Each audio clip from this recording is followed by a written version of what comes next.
Hello, my friends. Thank you for logging in. It's the best time that you have because we have a quantum T-square full moon in Aquarius on Monday that I'm going to prepare you for. Not only that, but on the same day, the sun conjuncts Uranus and Jupiter squares Saturn. What does that mean? All that and more on Namaste Today Live.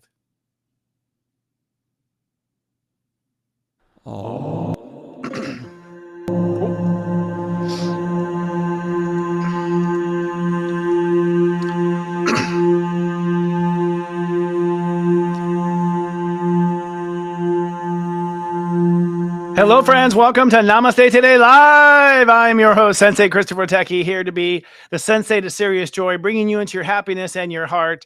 I am now live from Vancouver, Canada. Thank you for your patience. We're having some tech difficulties as we're trying to get everything together on the road. It's going to be an exciting night tonight because we're prepping for probably the most powerful full moon maybe this year so far. I'm your host. We are streaming live on YouTube, Facebook, LinkedIn, X.com, and Instagram. And I'm also here with our super friends in the super chat. If you're in the chat, say hello. Tell me where you are chatting from and what your astrology sign is. Hola Moon. It took me for a second. Hello, Myra. Hello, Experimental Elemental. Always a pleasure. Okay, if you have a complicated name, I'm not going to say it. Lori Ship, how are you? Sherry Clary. Oh, it's nice to see you again. Iggy, it's always a pleasure, brother. So nice to see you, dude. And we have, I can't pronounce that either, Nadine Rubinoff. So nice to see you, Sandra O'Connor. Always a pleasure. Hello, Jennifer. Hello, Evil D. Hello, Faith. Hello, Rachel Marie. Sherry Clary again in Louisville, Kentucky. Okay. And one more we'll say hello to, drumroll please, Margot Maley Music. Always a pleasure to see you. Friends, we are having an awesome time here. I'm on the west coast of Canada. I'm here for the Human Garage event. We'll be talking about that. First, let's talk about all the stuff going on. As I mentioned, we have a cluster, if you know what I mean, happening Sunday to Monday, a astrological planetary pileup. I'm expecting the narrative to shift rather dramatically if it has not already begun already. We'll be talking about all that and more and how you and your sign can cope with this. And I'm so excited. Later tonight, one of my favorites, I'm thinking of the extra dimensional. Thank you very much. It's Mercury retrograde. She's an extra dimensional channel. I met her a while ago through Ruben Langdon. Her name is Wendy Kennedy, and she channels the Palladians and other galactic groups. I had the pleasure of meeting her at Mount Shasta at Langdon's retreat, which was awesome, the Lemurian Life Expo. Wendy's going to come on. We're going to talk about aliens. We're going to talk about the future. We're going to talk about her perspective and how she started channeling in her beginning. But first, let's take a look at the week's moods and your zodiac weather, which will be handled manually today due to some upload rendering issues. Tell me when you're ready, sir. Ding, ding, ding. Okay, looking ahead at your weekend forecast, we do have the video rendering right now. Over the weekend, it's going to be really a wrap-up of the energy of Leo. We've been spending this whole time in Leo focusing on what our heart wants. On Saturday and Sunday, you drill down. On Saturday, it's sunny and cool. The moon is going to be in Aquarius heading to its full stature. Step 25 means Neptune will rule the day on Saturday. So tomorrow's going to be a spacey day. Tomorrow's also the day where we're going to focus on energetically our human garage piece. We'll talk about that tomorrow.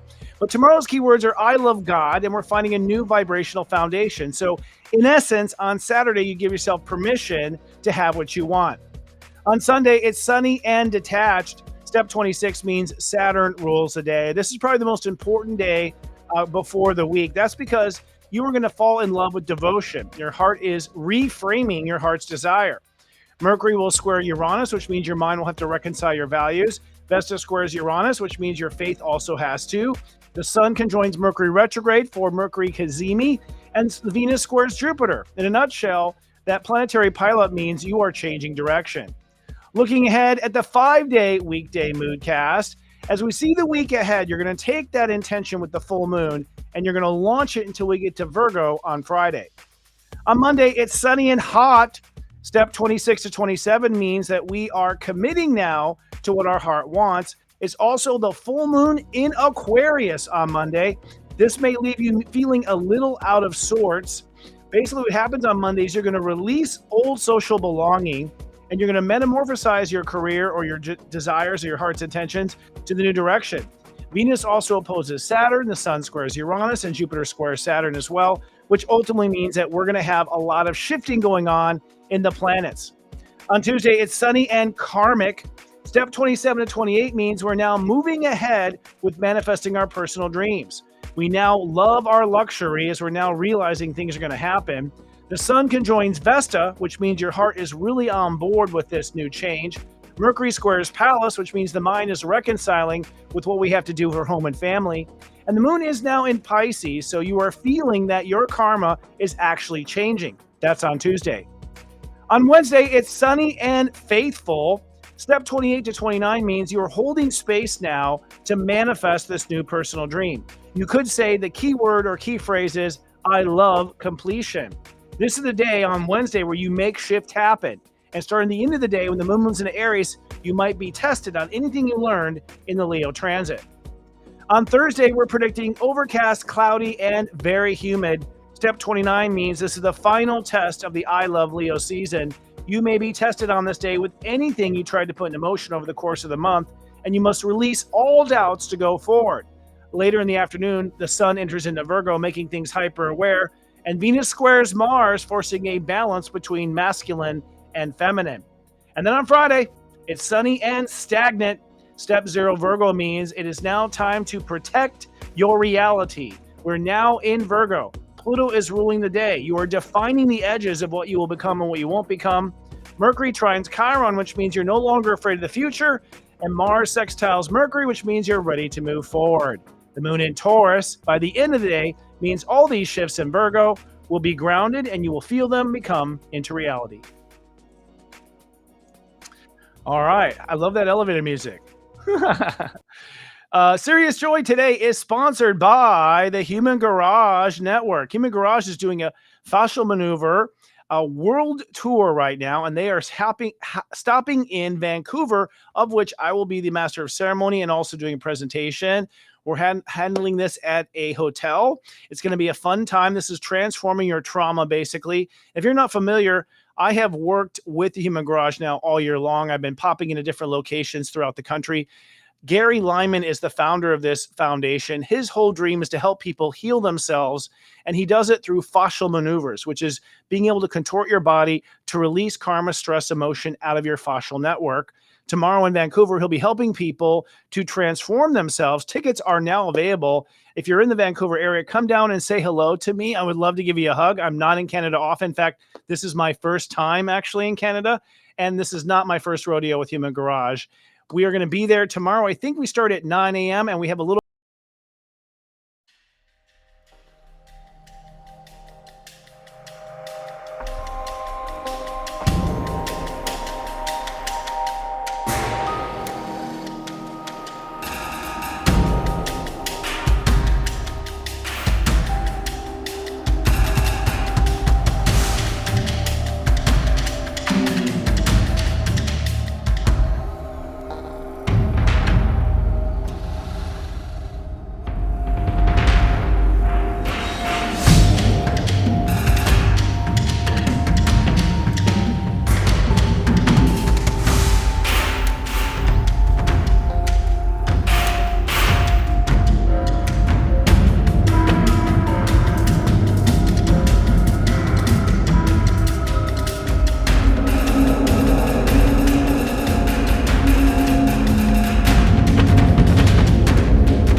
partner with Serious Joy. We're working together. They do the body, we do the spirit, and together we've been working for at least 4 or 5 years. I hope to see you all there at humangarage.net. Be sure to hit the barcode as well. And for Serious Joy here, if you're watching on YouTube, please be kind and do subscribe to our Serious Joy TV channel. Hit the bell button so you're notified when we go live. If you don't mind, please like this video so other people on YouTube can find the groovy astrology. All right, friends, without further ado, let's move on to our planets and transits.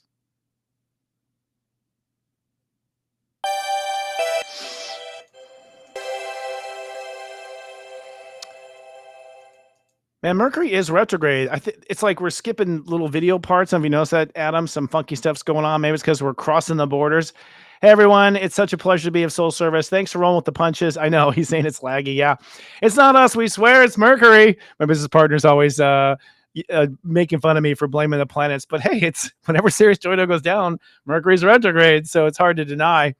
We're in some bumpy terrain, man. I have been, as you know, sort of globe-trotting all over the planet. I am now in Canada. Looking forward to it. That's an actual view of from my room behind me right now, enjoying the beautiful sunrises and sunsets here. Beautiful city, I have to say. My Canadian friends, my Canadian family, I love you. And love is in the air, friends. We're in Leo, wrapping up the Leo season this week. And I have to say, this Leo season, just counting back, a little bit of what I've gone through, holy moly, so many tugs at the heart, right? This Mercury retrograde with Sun and Leo compounded has really forced us to look at our heart sensitivity. A lot of people having to have a lot of sensitive conversations with people, not because anyone is, crossing lines or doing anything wrong, but just because everyone is so tender. Their heart is on the line. Everyone's taking things so personally. So it's been a little difficult in that regard. But what we're doing in the big scope of things is we're coming to our heart, and we mean it this time. Our whole lifetime, we've been mostly clearing. And so no matter what you have pulled off, or no matter what you have created in this lifetime, most likely it was handicapped by your own trauma, your own past life karma, your own reservations in your soul. These are reservations that we've held, I believe, all the way back to Atlantis, but we could debate till the cows go home as far as where that started. But what's special about this Leo season is we're all more tender because we have released a lot of the baggage that holds us back. So there's literally more capacity for love, more capacity for joy, and of course, for creativity. In that sense, it's a very magical time. I know it doesn't feel so magical, but there is magic coming up under the seams.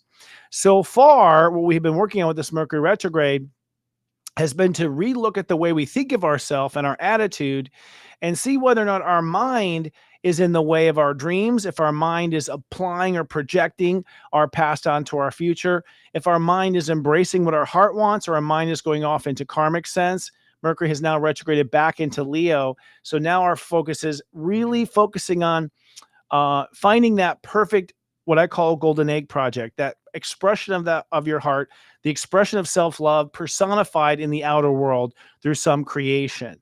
And you may already be on the path of that creation now, depending on where you happen to be in your life. We're also seeing tremendous change in the world, and that's going to be something that we see this week with a full moon on Monday. I'm expecting a major jolt to happen. I'll be showing you the chart of it. We'll be talking about how it T-squares into Uranus in your horoscopes today. I'll be telling you precisely where that T-square hits for all 12 signs and how to maneuver it. But what it means is we are officially on our way. I was joking with our staff today. I was recording the full moon special with Kristen Ryder, one of my colleagues at seriousjoy.com. And we were laughing about, we must have said 1,000 times this year, this transit is in the new timeline. Well, no, this transit's in the new timeline. Well, this transit's the new timeline. We now have come to realize we're in and out of the new timeline, but this particular full moon pretty much puts the social society aspect of whatever your personal dreams are into motion. It puts that global perspective into motion. So I wouldn't be surprised if we see some major headlines Monday through Wednesday, as if we haven't already, right? Biden dropping out of the race, assassination attempt on Trump, Kamala. Sorry, I want to say, I almost called her Camilla. Sorry, I'm confusing queens, so to speak. Kamala coming in and replacing. So major changes of power structures there. Robin F. Kennedy Jr. right here suing the Supreme Court of New York. We're seeing a lot of that tension in the higher forces.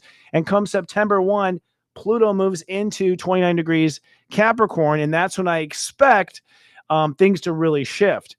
The setup for that shift really happens over the course of this next week when your heart either goes for your dreams or does not go for your dreams. One of the two. Oops. And if you see me fumbling around here tonight, pardon the dust. I'm in a hotel. I only have one monitor. Normally I have like the Death Star. I have like 20 monitors in front of me. I'm looking at stock markets. I'm watching cable. I'm channeling, astrology charts. Now I'm just focused on this one little laptop, but I have to flip things around.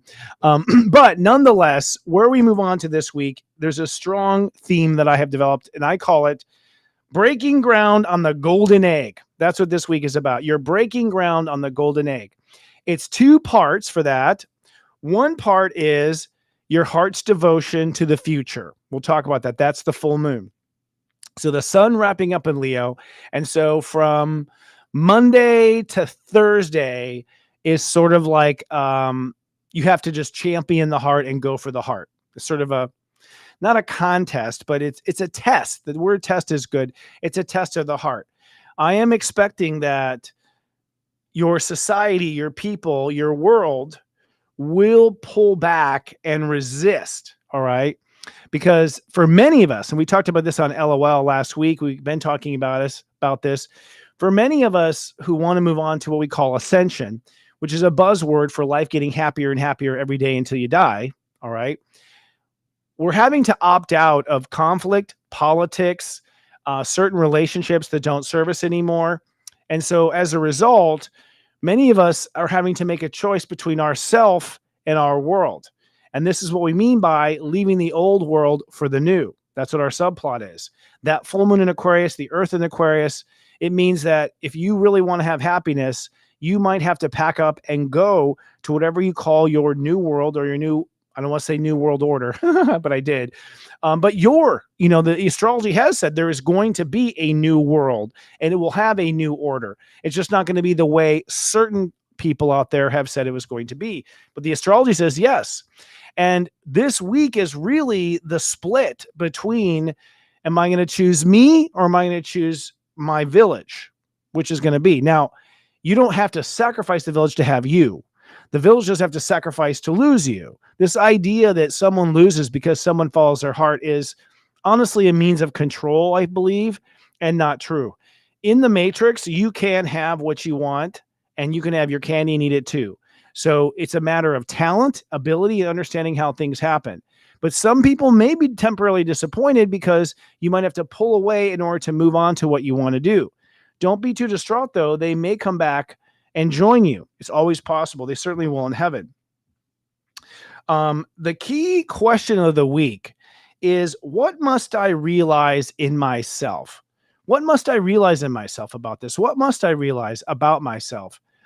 This comes from the Earth moving into Virgo at the end of the week. I mean, the sun moves into Virgo and the Earth moves into Pisces. And so the sun and the Virgo is really asking ourselves, what in myself do I need to make real? What do I need to bring to the surface? What aspects of myself need to come forward inside myself for myself if I'm going to have this vision, this place in the world and do something great in the world or manifest this golden egg? So realize that you are currently not in the right position to make your dreams come true. You're in the position to prevent trauma from happening again. You become someone that's trying to thwart instead of trying to thrive. Perhaps you've been trying to survive instead of trying to divinely live.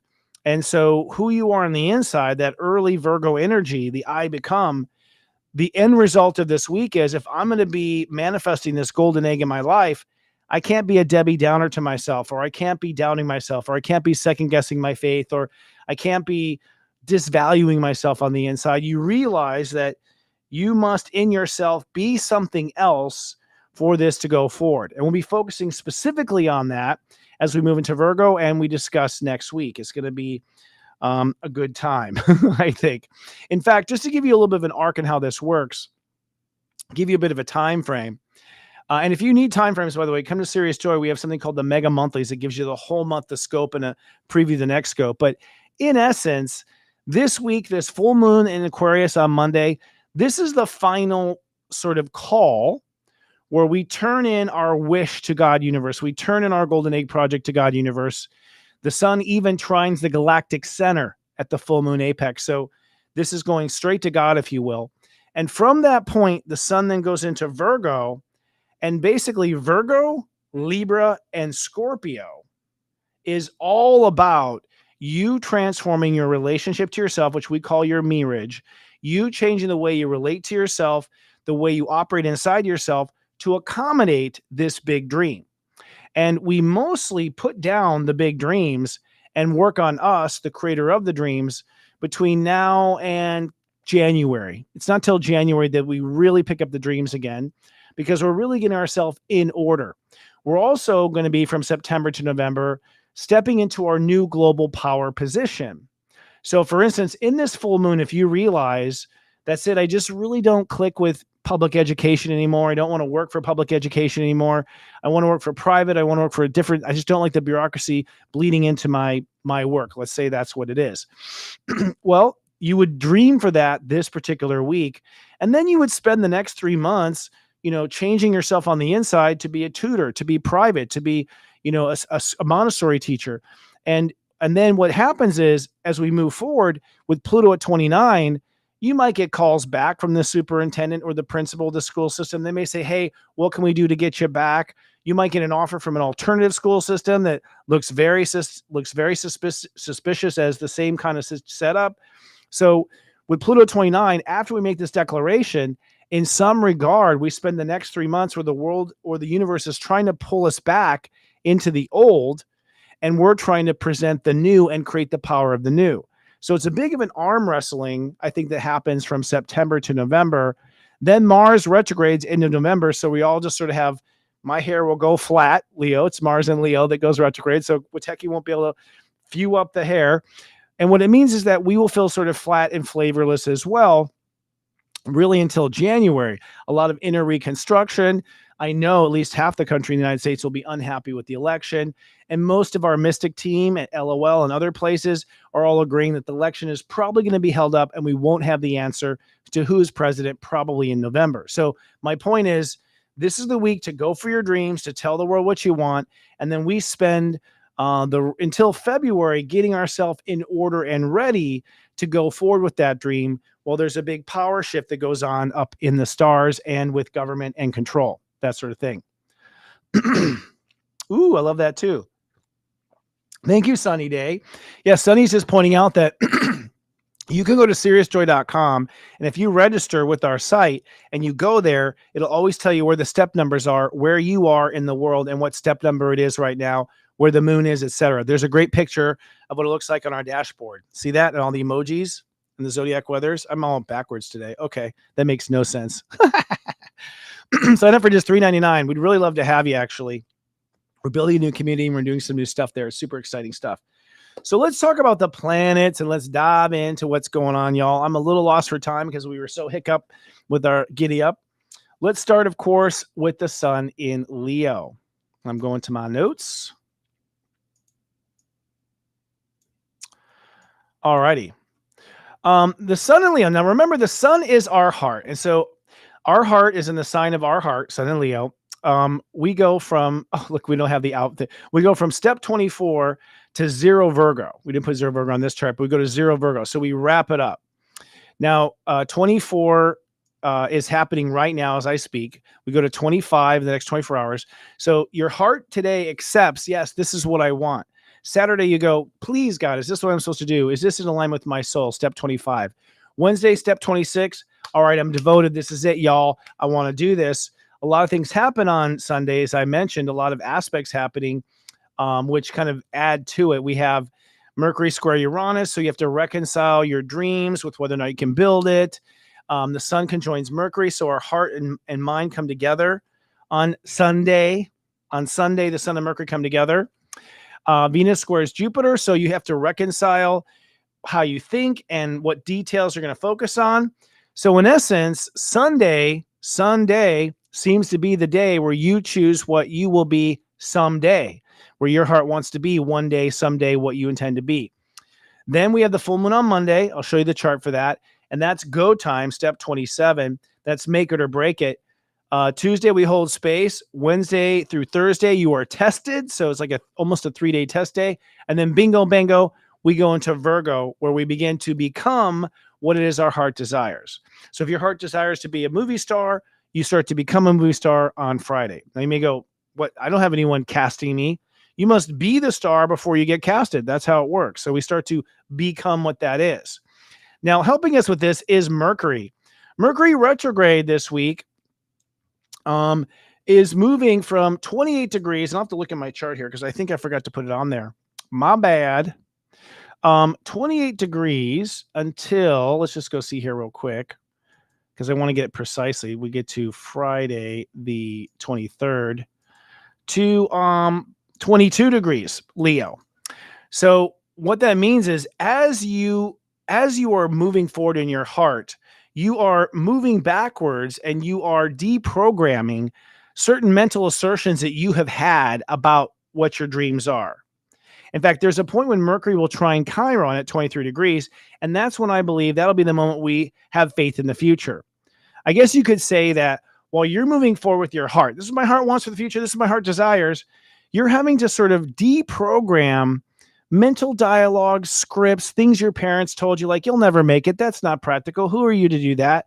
That doesn't exist, that sort of thing. You're having to undo and rethink, unplug from certain narratives in your head that would hold you back or prevent you from living in your heart. This is the scissor effect.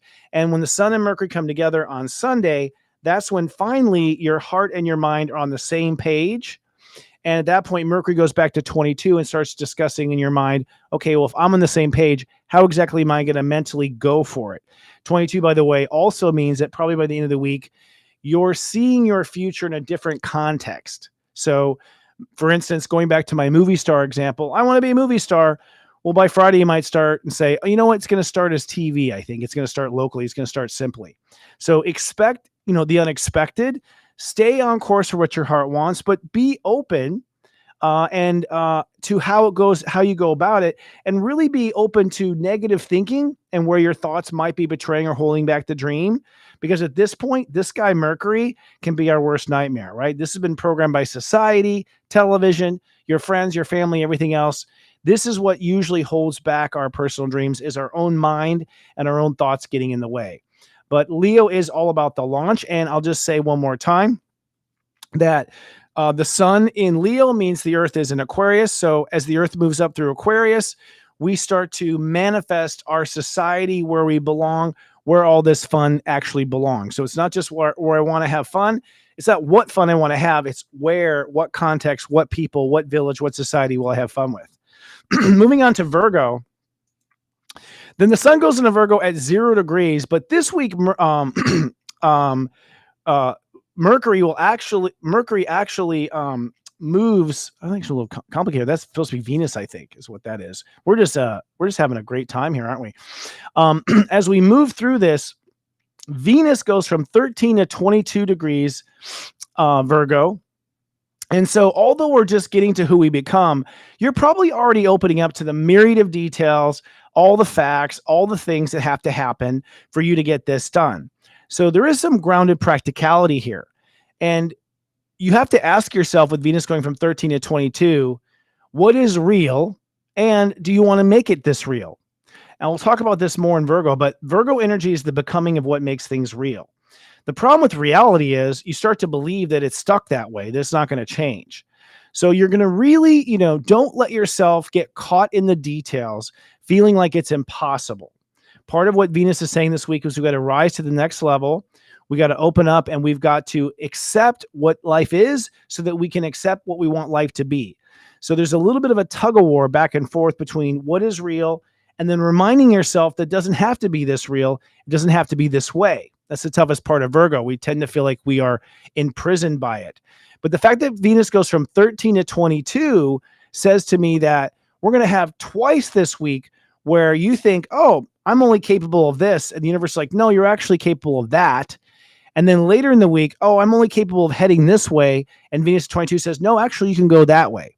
So I guess you can say is expect to be wrong about what's possible this week. what you're assuming is based on the old. It's not based on where things are going. Now let's look at the emotions of the week. It's an emotional week in many ways. The moon moves into Aquarius as of tomorrow, Saturday, Sunday, Monday.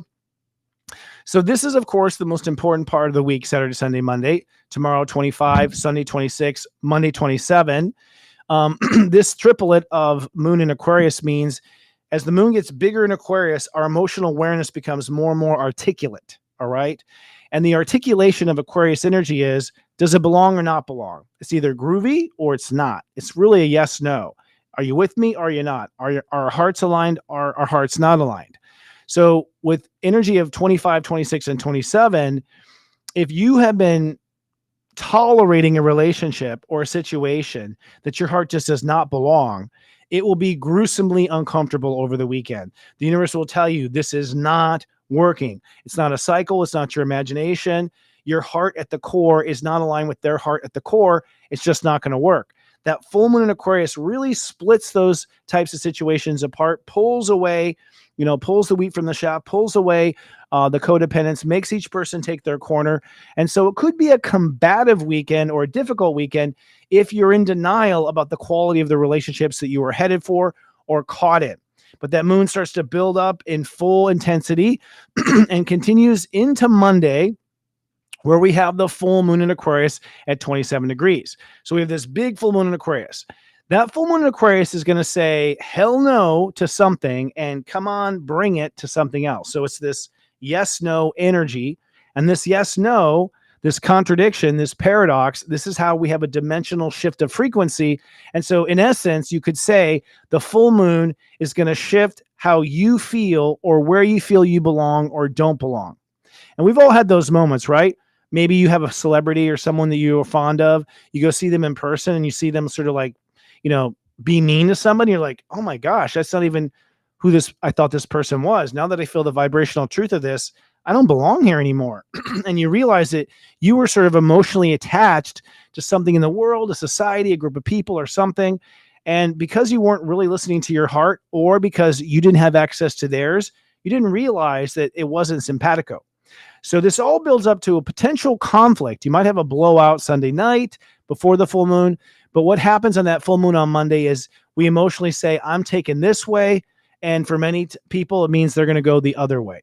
Now, as soon as that happens, Tuesday and Wednesday, the moon goes through Pisces. And so we sort of do some mourning, some processing, some realization that we're not on the same spiritual path as what we thought our friends were. In some cases, we move on that path and we're like, oh, hey, it's so nice to see you on this path. So there's a lot of karmic reckoning that happens with moon in Pisces, Monday night, Tuesday, and Wednesday. And so it could be up and down, a lot of processing these 3 days. And don't forget, these are the days that we're really going for our heart and we're going for what we chose. So there's these spiritual consequences that we play out as a result. Come Wednesday night, the moon then moves into Aries, and that's right when the sun goes to 29 degrees. So Wednesday and Thursday are pretty combative and hectic, all right? People might try to win you back. You might try to win someone else back. People might have, things falling apart that have been working the entire Leo season. Basically, that moon in Aries with the sun at 29 Leo is a major test, particularly when the moon and sun trine at the end of that. So it's a huge test to whether or not your ego and willpower are on the side of where you're going, or if you're going to get caught up in the fight and get pulled back into the weeds of where you were. So pray caution, especially Thursday and the Friday. The devil may tempt you back, so to speak. And then on Friday, we start off with the moon in Aries, and then we move into the moon in Taurus and the sun in Virgo. And so I'm predicting by Friday afternoon, things to feel very grounded. But because of all the things your heart has wished for, you're not in Kansas anymore. All right. Moving on. I'm not sure what to. Thank you. Can't find my slide. I can't find my notes. Gemini. Now in Gemini, Jupiter this week is at a straight 17 degrees Gemini, and Mars goes from 17 to 22. Notice that Mars and Jupiter will both be at 17. That conjunction at 17 is a commitment to a way of thinking. So everyone's going to get on board some sort of an intellectual campaign in regard to what they believe, Jupiter, about their daily life. So you could say for the last 4 months, you've gone back and forth about whether you believe, you should be a pescatarian or you should be a vegetarian or you should, I'm getting calendar things here. You should be a vegetarian or pescatarian. Let's say you're deciding like what kind of food should you eat. Let's say you're deciding whether or not you should live on the coast or live in the middle end. Let's say you're deciding if you should work for yourself or work for someone else. It's a big life decision that's sort of coordinated with this personal dream stuff launching with the full moon. And so with Mars joining Jupiter and then passing Jupiter, it tells me that we will, in fact, move ahead with our plans. This is a good key to say, oh, that's great, Flexitarium. This is a good moment to try something you've been reluctant to do. This is a good moment to start a new something in your daily life, such as a regimen or a program or a school or a campaign. And Jupiter will retrograde through here. So I want to give you a little kind of parachute. If you're not correct about what you choose, there will be time to back up and go forward again, especially if conditions change. But I do think we have to move forward with those ideas are. And if you're a person who's negotiating a contract, the universe is saying go forward. Mercury is retrograde. However, if you already started the contract before it went retrograde, you can go ahead and execute during the retrograde. It just means that this was a karmic thing that was happening to you. If the opportunity was brought up during the Mercury retrograde, I would hold off on any legal signatures or moving forward. But Jupiter at 17 and Mars at 17 says that you do know. I mean, you may wait for Mercury to go direct, but the decision you're making is most likely the decision that will take effect. Now, meanwhile, in Taurus, Uranus is at a straight 27 degrees, has not retrograded yet, and 27 is the same degree as the full moon and the sun. In fact, Uranus will square the sun and the full moon at 27 degrees. 27 Taurus is basically a campaign. So a campaign to build a ship, such as, the Titanic. That will be a 27 Taurus issue. It's like, we're going to build a ship. We're going to build a rocket ship. We're going to build a campus. We're going to create a system, a school, something very big. So the universe is saying, hey, it's time to go forward with big construction, big ideas, big manifestations. The universe is saying it is time to go big or go home. But because of the T-square to the sun opposing the moon on the full moon, God universe says, but don't go big with anything that your heart isn't absolutely in love with. And don't go big with anything in a society that you don't belong with. So basically what you can see this as, we're being greenlit to move forward with personal dreams and things that our heart wants. But if you attempt to wander down that wrong road one more time, this type of a T-square at 27 can be sometimes lethal. All right. And I don't want to bring up bad times, but for some reason, Princess Diana just came up in my head. I don't know why, but her car crash, that horrible car crash, that was like a T-square car crash, as far as how it worked at 27. That'd be an example of something going horribly wrong for someone who doesn't take the hint. Now, anyone watching this show, if you watch more than 1 week, you've been progressing, you know what I mean? But people, if there's anything that reports over this full moon, like an accident or maybe even some sort of warfare, because 27 is also a warfaring degree, we may see the next chapter in the Ukraine situation. We may see the next chapter in the Israel-Palestine situation with 27. And it may be a truce too. It may be peace offerings. It could be the end of war. It can always go that direction as well. But Uranus is very volatile this week. And this is a week to move forward with what you can do and move forward now. Now, karma is processing over in Pisces. Let me post it here. Karma, Saturn is at a station 17 degrees. Remember, we're talking about that sextile or that connection to Jupiter at 17. That 17 means that we're ready to decide. 17 retrograde Pisces means the decisions you are making right now are either showing the universe that you understand and are moving on beyond your karmic lessons, or you don't understand and you need to repeat to the previous grade. So in essence, this week, going for what your heart wants, continuing with your mission, the things I brought up so far, these are all either taking responsibility for your karma or not. So people are making the choice right now. And notice we don't have anything in the outer world to blame. We don't have a major catastrophe. We don't have a pandemic. We don't have the economy falling down. See, God universe has kept it all quiet for us to do this manipulation of our energy on our own and make a decision to move on. Neptune at 29 is holding the door open for unlimited spiritual miracles and possibilities. This means that we're not even limited to the timelines we started this particular lifetime. Theoretically, from what I understand at this degree, you could theoretically pull a timeline out from space-time. You could pull a galactic timeline out. You could pull a timeline out from when you were on another planet or civilization. This is a strange vortex that opens up us to all spiritual dimensions and channels, accompanied by basically a very strong focusing agent, Saturn. In essence, this is the energy that says, hey, you're picking your karmic timeline. You're picking your pre-manifest timeline right now. Now, they're both retrograde, which means you're picking those timelines from inside choices, not outside choices. So the choices you make on the inside are paramount to your success. God is watching, even if Saturn is retrograde. Then, of course, Pluto. Pluto at lonely zero, and that may seem like a zero threat, but actually the contrary. That's because Pluto at zero is holding the door open to any dimension there is. I'm actually going to ask Wendy if she has had any sort of extra connection ability since Pluto went into Aquarius in February of this year. I'm wondering if her visibility to the other side opened up, because Pluto at zero suggests that that's exactly what is possible. Now, don't forget the full moon will be kind of like over here at 27, right? Like up here at 27 Aquarius, which means a vortex opens up between Pluto and the full moon from 0 to 27. That vortex of 0 to 27 that opens on the apex of the full moon, that basically is a Stargate, if you will, to any dimension possible. It basically means that human beings can dial up any frequency in this full moon event and find themselves in any frequency or connected to any vibration. That basically is God giving us the keys to the matrix saying, what do you want to dial up?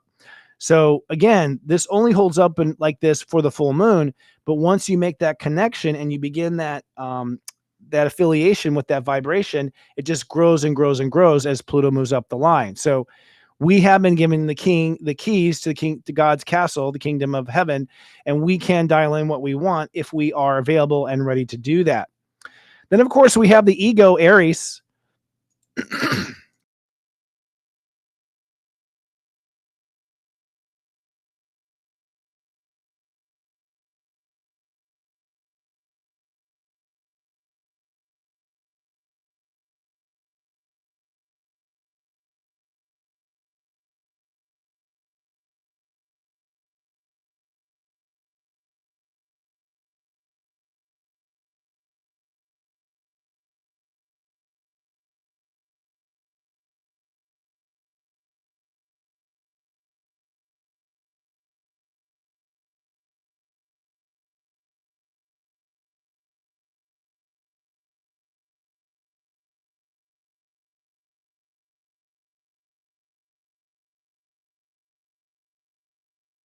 Oh, there we go. That was weird. I don't know what happened. Strange. Okay. When did we stop? What was the last thing I said? Something happened there. It turned off. What was the last thing? See, this is Mercury retrograde. After I coughed. Gotcha. Thanks, Wendy. The P's came in. Okay. So what I was saying is the North Node. Sorry about that, y'all. I'm just navigating this interface and it turned off. Might have been my clicking. Who knows? But thanks for, it's nice having loud stuff, live stuff. So the North Node at 7 is actually conjoining Neptune here at 29 Pisces. They're in conjunction. Neptune at 29 Pisces is the one that I said is opening up the vortex to unlimited possibilities, every spiritual timeline in history. From what my guides are telling me, a lot of this is for review, Neptune at 29. So we're reviewing the time we fell in Atlantis. We're reviewing the time that we lost the Civil War. We're reviewing the time that we had issues with so-and-so, a personal relationship. And so Neptune up here at the top is holding open every spiritual timeline. But the North Node at 7 Aries says, very simply, if you just go the compassionate way for you, if you show compassion for yourself, if you stay tuned into your intuition before you step, if you intuitively connect before you step, you will automatically do the highest and greatest thing for yourself, because the node is conjoining Neptune. And by the way, the node just continues to conjoin Neptune as it moves backwards towards Neptune. So we're getting closer and closer to our highest and greatest good. But what's important to know this week is you don't need to know what your highest and greatest good is. Just know what the best, most compassionate step for you is in the moment. take compassion for your own feelings, give yourself the path of least resistance, forgive yourself, don't judge yourself, and you will be on your merry way to your highest and greatest good, Neptune. Chiron at 23, Aries, I bring it up a couple of times today. There is a couple of trines into it, particularly by Mercury at the end of the week. And what this is doing is healing the unhappy ending. So I don't know how many subscribers I know have this theory or worry that the shoe's going to drop, that any minute now something bad's going to happen. Just when the going was good, everything would fall apart. That is all trauma, most likely from Atlantis and Lemuria and ancient fallen civilizations. Maybe, you died from a volcano or something. But we have, again, Neptune at 29 is giving us access to all those past life memories. And so a lot of us are healing 23 nets to a 5, healing our attitude about the future. And it looks like this week there is a major attitude shift about the future, which happens towards the end of the week. And so keep a lookout for that. So if you are negative, pessimistic about what you see your character becoming in the future or how you see your future unfolding, you haven't healed the Chiron. Chiron there says if you have to feel and believe it. It's not to think it. So do you feel that you're going to end up in ruin? Do you believe you're going to end up in ruin? Then don't think that you will. Right? Jupiter and Gemini also helping us reprogram. And one last point I want to bring up is the Libra consciousness on the other side of this. Black Moon Lilith is moving from 8 to 9 degrees. And that's interesting because, this is a 27 net 9 full moon. Okay. So it's all about doing, getting things going, making things moving. Black Moon Lilith is our fear and our trauma. In the early degrees of Libra, this means that this week, you are facing fear and trauma of times when you made the wrong decision for yourself or you did the wrong thing for yourself. Now, it turns to step 9 on Saturday. So most of this is facing fears of making the wrong call for yourself. Putting that in layman's terms, it means that I expect you to make some great call for yourself, something you want to do, some profound dream, and then immediately be afraid that you messed up and did the wrong thing. That would be normal. So, again, if you say my heart wants this in the life and you start worrying that you're going to mess it up, Sensei says you are right on track. Remember the North Node. Be intuitive. Be compassionate to yourself. Intuitively listen to what your spiritual compassionate needs are, and you will not fall into the trap of once upon a time I let myself down. This energy in this early Libra, we work on this so hard between now and Scorpio. We even have eclipses in this energy space, and we have the nodes moving through here. Basically, we are working on our relationship to ourselves. The planets are basically saying, hey, after this week, the dreams are intact. The only question is, will you sabotage it from your relationship to yourself because you're having tics and memories of times when you let yourself down? Or will you cross that bridge and have faith in yourself, which is what the North Node in Aries says. Have faith in yourself, be spiritual, and have faith in yourself. All right, I just heard word that we have a zodiac weather, but why don't we do that on the way to tea time? And instead, let's take a look and do some planetary sharing here and show you the charts real quick before we move on. And I'm going to move windows and move. Here we go. Wonk, wonk, wonk. Thumbnail. Here it is. Okay. Yay. All right. So coming up after our zodiac weather, Wendy Kennedy, channel and spiritual teacher. Super excited to talk to her. One of my favorite Libras on the planet. I'll just say that right now. I've come to know her. She's like a soul star, galactic sister. We're going to have a great time. Keep streaming for that. So with the week, Mars squaring Saturn. So I'm going to quickly go through what's happening here. Mars squaring Saturn really early tonight, actually happened early this morning. It's important because it puts energy in the air that we have got to make up our minds to hustle and move forward. Okay, you can see here the Saturn. I got a little weird thing here in the way. So this happens early this morning is what happened. Then we have on Sunday, things start to heat up, and this is where all the heat up is, right? Let me just make sure I have the times right. There's 9 p.m., there's 5 a.m., they're always wrong, and 2 a.m. So it really starts, the drama starts, that's on the 19th. So it starts early morning we have Mercury square Uranus. Now, just put simply, this just means, what does this mean for the individual? It means on Sunday, you're really torn up inside because you're having to make some choices between what your dreams are and down here, the square Uranus at 27 degrees. This type of square is sort of a battle between, should I spend the money? Should I sign the lease? Should I really go for it? And you have to reconcile, if your heart really wants it and your heart deserves it, then you've got to go ahead and pull the lever and make it happen. This is a conflict that happens during Sunday. So I think we spend most of Sunday going back and forth with ourselves. We do come to a conclusion, though. This is by the night when the sun and Mercury conjoin at 26 degrees. This is known as a cazimi. 26 is the Grandmaster net 8. Notice Vesta here at step 27. This is quite a stellium. I mean, this stellium right here is the kind of stelliums that bring together lifelong love, that bring together,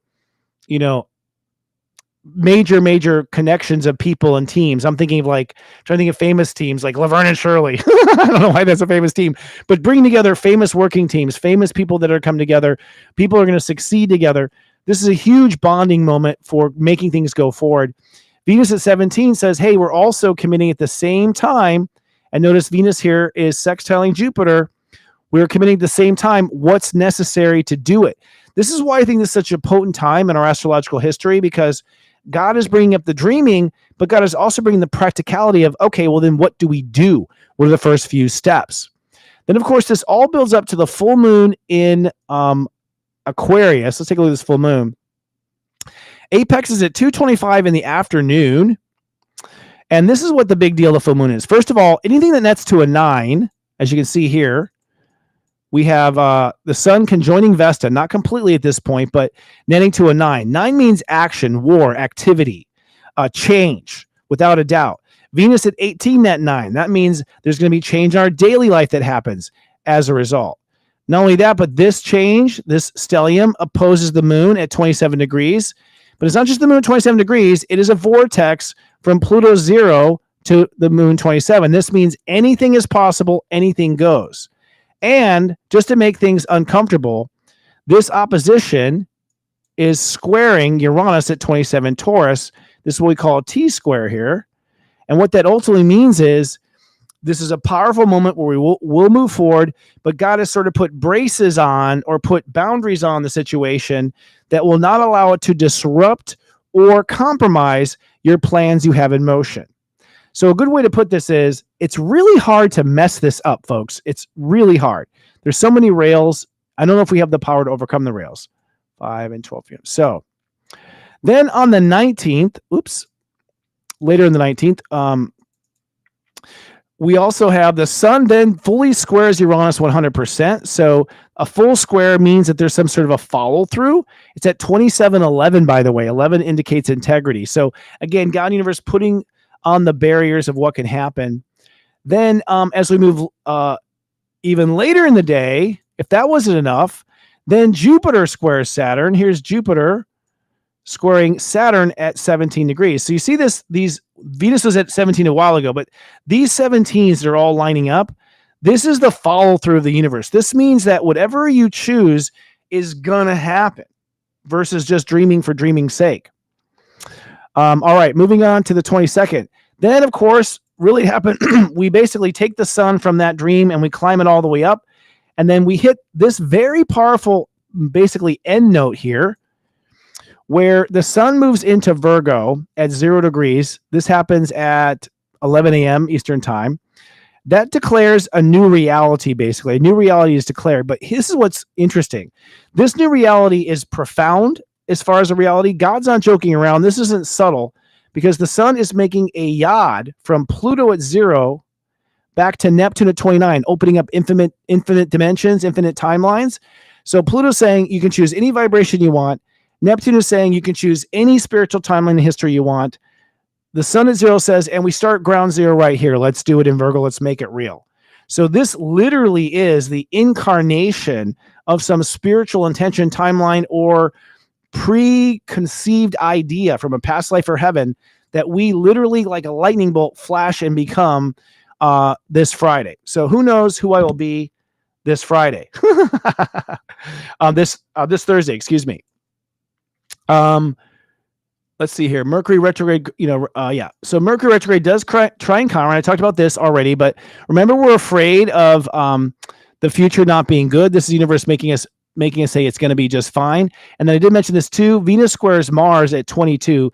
The importance of this square at 22 at the end of the week, again, this is all on Friday, means that we then open up the vortex. 22 is a call to this Pluto window that was opened in Aquarius. So basically our ideas and our future reality all sort of vortex in this 22 energy to open up. So long story short, and putting it as simply as I possibly can, this is a powerful week where the planets have lined you up to find what your heart belongs being, manifesting, and doing, to make sure that it doesn't sacrifice what you've been working on all year, to make sure you end up in the right community, in the right society, and then to begin to immediately make that real through all the connections to the 17 degrees and the 0 degree ending in Virgo. Basically, you are going through a time warp and a transformation, whether you like it or not. All right. And I found out that we now have our zodiac weather. So just to wrap this up and to fill up my water, let's run the zodiac weather, and then we will steep ourselves some tea and have our weekly tea time. From Saturday, August 17th to Friday, August 23rd, 2024. Over the weekend, we are summarizing the Leo season. You're going to pray and commit and devote yourself to a direction your heart wants to manifest. We call this the golden egg. And all this is in preparation for a full moon on Monday. Let's drill down. On Saturn Day, it's sunny and cool. Step 25 indicates Neptune is ruling the day. You are connected to higher self, and the key phrase is, I love God. What you're creating is a new vibrational foundation for yourself to manifest your heart's desire, and this foundation includes self-compassion. On Sunday, it's sunny and you're feeling rather detached. Step 26 means Saturn rules the day. You'll get the feeling it's time to get to business. The key phrase is, I love devotion, and you are reframing your heart's desires. And to help you with this, the planets are chiming in. Mercury squares Uranus to reconcile the vision with the practicality. Vesta squares Uranus to reconcile the faith with the practicality. The Sun conjoins Mercury retrograde for Cazimi, where the heart and mind both come together and rally around the goal. And Venus squares Jupiter just before midnight, reconciling the mechanics of how to get it done with the ideas that are involved. Then moving ahead to the 5-day weekday forecast. Over the course of the week, it starts off with a full moon in Aquarius that launches your personal dreams to come true. Then by the end of the week, the sun moves into Virgo, where things get real. On Monday, it's sunny and hot. Steps 26 rules the day, but it moves to 27 very quickly. This is a Saturn-Mars connection. It's the full moon in Aquarius on this day, and on this day, the key phrase is, I love metamorphosis. You are releasing with this full moon your old social attachments or social belongings, and you are now moving forward where you do belong in the world or in your society. Venus opposes Saturn, so there's a reconciliation or a back and forth between the practical details and the mechanics and the spiritual involved. The Sun squares Uranus in Taurus, which means this metamorphosis must also go in line with your golden egg and what you intend to manifest. And even Jupiter squares Saturn, which indicates new decisions must be made both in the mind and with karma direction. This one day may be very intense and end up in a turnaround event or a turn of events. Then on Tuesday, it's sunny and karmic. The day starts off with step 27, Mars ruling the day, but then shifts into step 28 with Earth ruling. This is an I love luxury point of view. That's our key phrase, because we are manifesting this shift and we are feeling the luxury of our potential. The Sun conjoins Vesta, which means heart and faith come together. Mercury squares Pallas, which means the mind reconciled with the things that must change in order to get this done. And with the moon in Pisces, this may be all feeling too familiar or like a fish out of water. Moving on to Hump Day, Wednesday, it's sunny and faithful. Step 28 means the Earth rules the day, but then it shifts to step 29 when Chiron takes over. You are in essence trying to manifest and love the completion of this story and of this goal. But as soon as the sun goes to 29, you're going to shift to making this shift happen. That means the day ends a little anxious with some tests to whether or not you feel you can pull this off. With the moon shifting into Aries, you may be very impatient. On Thursday, it's cloudy and humid. This is the shift show on this Thursday because Chiron rules the day. Step 29 Leo is the ruling energy. With the moon in Aries, the 9 and the 29 is amplified twice as much. So this is a day where the key phrase is, I love pushing limits. Be careful of others pushing yours. You must now release all doubts about your mission and its potential.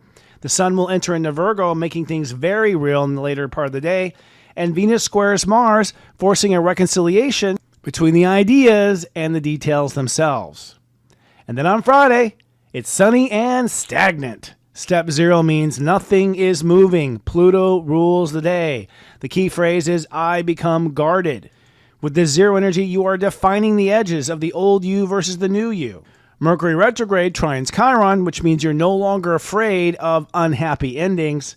And Mars sextiles Mercury retrograde, which means ideas and the creative plan are now in alignment. All in all, it's the end of the creative period and it's the beginning of Virgo. It's time to realize your dreams into reality.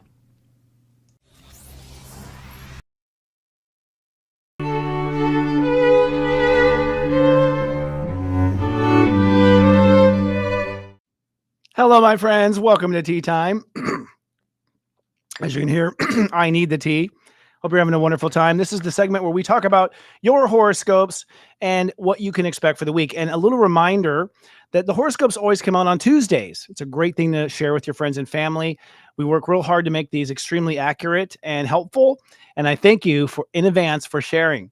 We're going to talk about 4 data points in this week's Tea Time segment for each of the 12 signs, really focusing on, honestly, Monday. So most of this is for Monday, where you reach that galactic T-square with the full moon in Aquarius and the sun at 27, and remember Uranus at 27. So for each of the signs, I'll be talking about where you are launching your golden egg, what part of your life that you are launching your personal dreams, going for what your heart has always wanted, putting yourself on the side of you and your happiness, basically the 5D ascension path, and where the full moon in Aqua is going to call for you to detach from something you've been attached to in society and then maybe start to attach or long for where you belong in society. So that opposition between the heart and also where you belong. Then I will speak to the T-square in Uranus, which is ultimately what you must make sure is not compromised by this wish. So you can wish, you can have anything you want, but you got to keep the Uranus on path, or I think you're going to find some trouble in your ways. And then finally, I'll talk about Jupiter squaring Saturn, that kick in the butt to get it up the giddy up, where you must move forward and make commitments for all this to happen. And as always, we'll put the sign we're working on right here. And as always, let's begin with the purebreds of the zodiac, the Aries, the trailblazers. Aries, you are going to be working on personal dreams and love. So this is a personal love project. This could be something you've always wanted to do, like sail around the world or climb Mount Everest. It's something really big in your heart. I have to stress, Aries, this is important because you haven't always lived according to your heart. You've lived according to your impulses, your strength, your abilities, your capabilities, your wow, but you haven't always lived by true love. So this is a major turning point as to which Aries are on the path of ascension and which Aries are going to be stuck in the 3D world energetically, or at least living that. Now, the full moon means that you will do a social swap out. You've had some sort of community. Maybe it's a job you're leaving. Maybe it's an association that you're stepping away from. Or perhaps you're not stepping away from anything, but you found your tribe. You found where you belong. You found who you want to hang out with. This full moon is basically saying, hey, let go of where you don't belong in the world, aim for where you do, and let your heart have what it wants. However, the square to Uranus says you've got to make sure this does not get in the way with business, money, revenue streams, your products, your services. You have to keep all of your financials intact and on course. In fact, if you're on the right path with your heart, this could give a boost to financials and a boost to your potential. The square says that you must also make sure that your mind is on the right track and that your faith is also on the right track. So your mind, your faith have to be in accordance with all this. If your mind is doubting, if your faith is second guessing or moving to fear, could actually sabotage the dream. So make it happen, Aries. I want to hear good reports next week. Taurus. Tauruses, you are basically creating new emotional security. This is a home, a family, a foundation. This is you replanting yourself in a place that gives you more fertile, energetic soil. When you do this, this is also going to position you for a career shift. Your career and legacy was heading one direction, but now that you are planting yourself appropriately and grounding yourself appropriately, giving yourself the emotional support that you need, this now puts your career on a different stellar path. So basically, you could say a Taurus is as good as their home family foundation as of this week.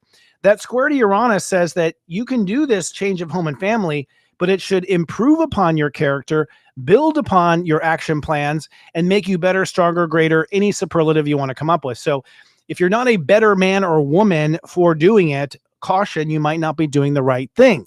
You certainly don't want to take a step back into old behavior or old ways. If you're reconsidering picking up an old habit or picking up an old way, you're definitely on the wrong page. I think you're going to be met with opposition from the universe.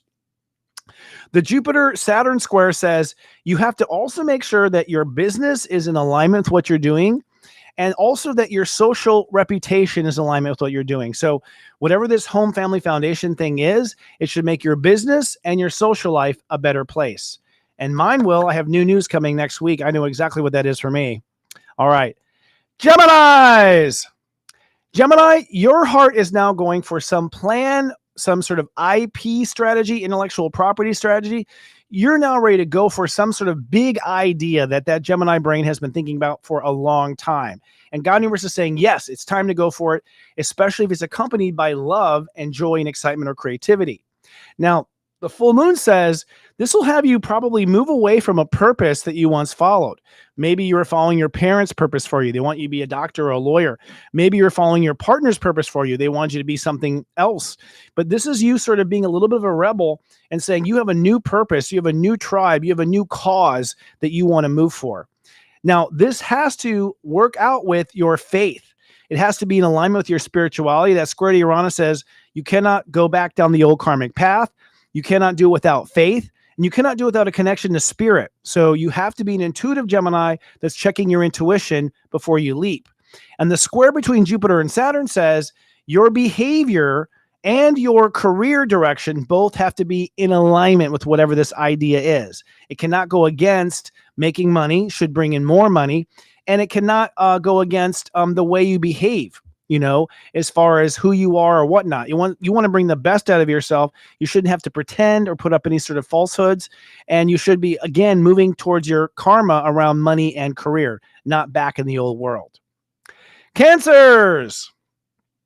Cancers, you are moving forward now with abundance and distribution. God Universe wants you to make some money, and the universe is behind you doing so. So whatever dream you have, as far as something you want to make, a product or service, yes, you're getting a green light from the universe. It is time to do it. For it to happen, however, the full moon in Aquarius means you're going to have to transform some of your big picture boundaries. So maybe you said, I'll never do windows, but now you got to do windows. Or maybe you said, I'll never work outside, but you have to work outside. So you'll probably have to go against something you said you would never do, or you'll likely have to do something that's out of your comfort zone that requires a lot of boundaries and a lot of safety inspections of your life. It could also mean that you are flirting with intimacy with a person, a place, or a situation. Now, the T-square says, whatever this jump for money is, Cancer, and these changes of your boundaries, they cannot affect your social reputation. You must continue on your path in the world, finding where you belong, finding your proper place in the world. So this has to be not only the right money, but the right place, the right people, and the right customers. I believe the universe is sculpting you for that direction. So it'd only be your mind overriding in this Mercury retrograde that could prevent you from possibly doing that. And with the Jupiter-Saturn square, your faith and your belief in yourself must be concrete and devoted. So you must commit to having faith and commit to what you believe in. All right. Leos, your majesty. Leos? Leos. We're seeing the Leo graphic come up. All right. There we are. Leos. Leos, you are creating a new character action plan. So Leos are on a makeover. Their heart is going for something of redefining themselves, redefining their character, their personality, their hair. I've been talking about getting a new hair design myself. I want a new hairstyle. I have a Leo rising. So really it's time for your ego and your heart to go for your dreams. That's what you do anyways. But what's unusual is the universe is not usually in this much support of you at this particular time. It's very in high support of Leo. Now, the full moon in Aquarius means you're going to probably have to back away from certain long-term relationships that you were committed to before or entangled with, and then commit to other long-term relationships for this to happen. Now, LTRs include business partnerships, strategic alliances, best friends forever. So it doesn't necessarily have to be romantic, but your approach to LTRs, relationships, this has to be a new way of looking, a new vibe for you to be able to be this new person that you want to be. Now, this new improved you cannot get in the way of your career and legacy. It must be in alignment with where you want to be, what you want to do, how you want to evolve in your career, and the goals you have. You are getting a total green light to take your career to the next level now. And just make sure as you take yourself to the next level, it's not costing your career, legacy, parenting, or leadership any sort of taxes. Now, the square that has to do with 17 degrees between Jupiter and Saturn says that you have to make sure that you are committed to who you are in the world and remaining to be that person in the world. And you must be committed to certain boundaries. You cannot waver on boundaries in this. You have to be rock solid about what's in and what's out for this new character to be born. Time for a sip. Virgos. Virgos, you are now finding a new relationship to God in the universe. And I got to talk to some Virgos to find out what this is about. It's basically a new faith, but I'm wondering how high you all are going. Are you talking to angels yet? Are you talking to higher beings? I do think this is the doorway opening up for that. Virgos have typically been sort of the earth spirituality through animal totems, spirituality through plant medicine, spirituality through grounded earthly things. My suspicion is this is where Virgos go off the ledge and start to connect to higher beings, whereas before they tended to stay in the 3D world. But if nothing else, it's definitely a new relationship to spirit in the sense of faith, in that you have this greater faith that you've never had before. Now, the full moon in Aquarius says you're going to have to probably swap out some sort of an attachment to a lifestyle you had. That could be a lifestyle of work, or how you don't work, or how you raise kids all day and now they're out of the house and now you have something else to do. There's some sort of lifestyle performance change that will come to a head, or a change for this new relationship to God, or it could be a relationship to your own spiritual path starts to unfold. Now, at the same time, at T squares Taurus in Uranus and Taurus, which means that whatever this new calling is from spirit, it cannot go against your life purpose. It must be aligned with your meaning in life. It must be aligned with your wisdom. It has to be full in alignment with all of your beliefs and what you have been educated about. Not to say everything was correct, but that it's in alignment with your overall belief structure. So you're reconciling between faith and belief in that sense. And what the universe says is this will only happen if you are very committed to career goals. So be very specifically committed to certain goals, and also be committed to your relationship values. You cannot waver on career relationships if you want this higher faith in universe to unfold. Libras. Libras, you are now moving to a higher level of your social reputation and your ambition. You could say Libras are finally shaking off their shy and allowing themselves to become more of a star on the planet. And we do need Libras to become more of a star on the planet, because y'all are the only ones who understand how people get along or don't get along. And as you've noticed, no one on Earth gets along. So we're in high need of Libras right now. For this to happen, your heart is going to have to let go of something that you were maybe holding on to too tight because it wasn't ready now, or wasn't of this dimension, or wasn't the right frequency.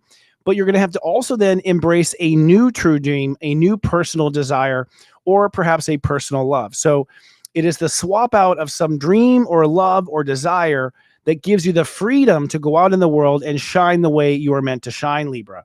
The universe says that has to be, however, reconciled with your personal transformation. You're under a major transformation right now, Libra, going from a caterpillar to a butterfly, basically. And right now, with this sun and moon, the universe is saying it's time for that butterfly to fly. However, you cannot go backwards. You cannot go back on boundaries, trust issues. You cannot let people cross boundaries that you've already drawn a line with. You must be very obstinate and Taurus-like in holding the line with yourself to make these major changes in the world. The square between Jupiter and Saturn really says that for this to happen, Libra, you must be committed to what you believe 100% and not waver. And you must also be committed to your daily lifestyle. That for this to happen, you have to have a steady lifestyle that's basically one step in front of the other, focused on what you truly believe in life and turning your back on the things that you doubt. All right. Scorpios. Scorpio, you are now being called to live your personal dreams and career and legacy. We want Scorpios out there doing what they do best, sharing their gifts, sharing their inner child, and opening their heart to love as part of what they do for work. This is a very different Scorpio. This is almost like a Scorpio you can pet, right? Now, the full moon in Aquarius says for this to happen, you're going to have to let go of some sort of family model that you've been holding on to, or some sort of idea that you're going to end up in this house, or there'll be 2.5 children, or that family has to be a certain way. Your emotional attachment to a definition of family is actually not high resolution enough for where you want to go. You need to come from a different family, a different emotional foundation. So the full moon is a swap out of the emotional foundation for the purpose of career and legacy.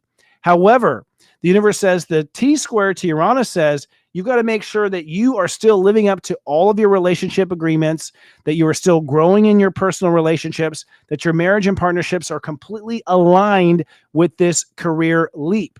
And that's where things might get a little complicated, but the universe is in your favor. You're going to get it both. You're going to get the marriage and you're going to get the career, but you have to reconcile the two.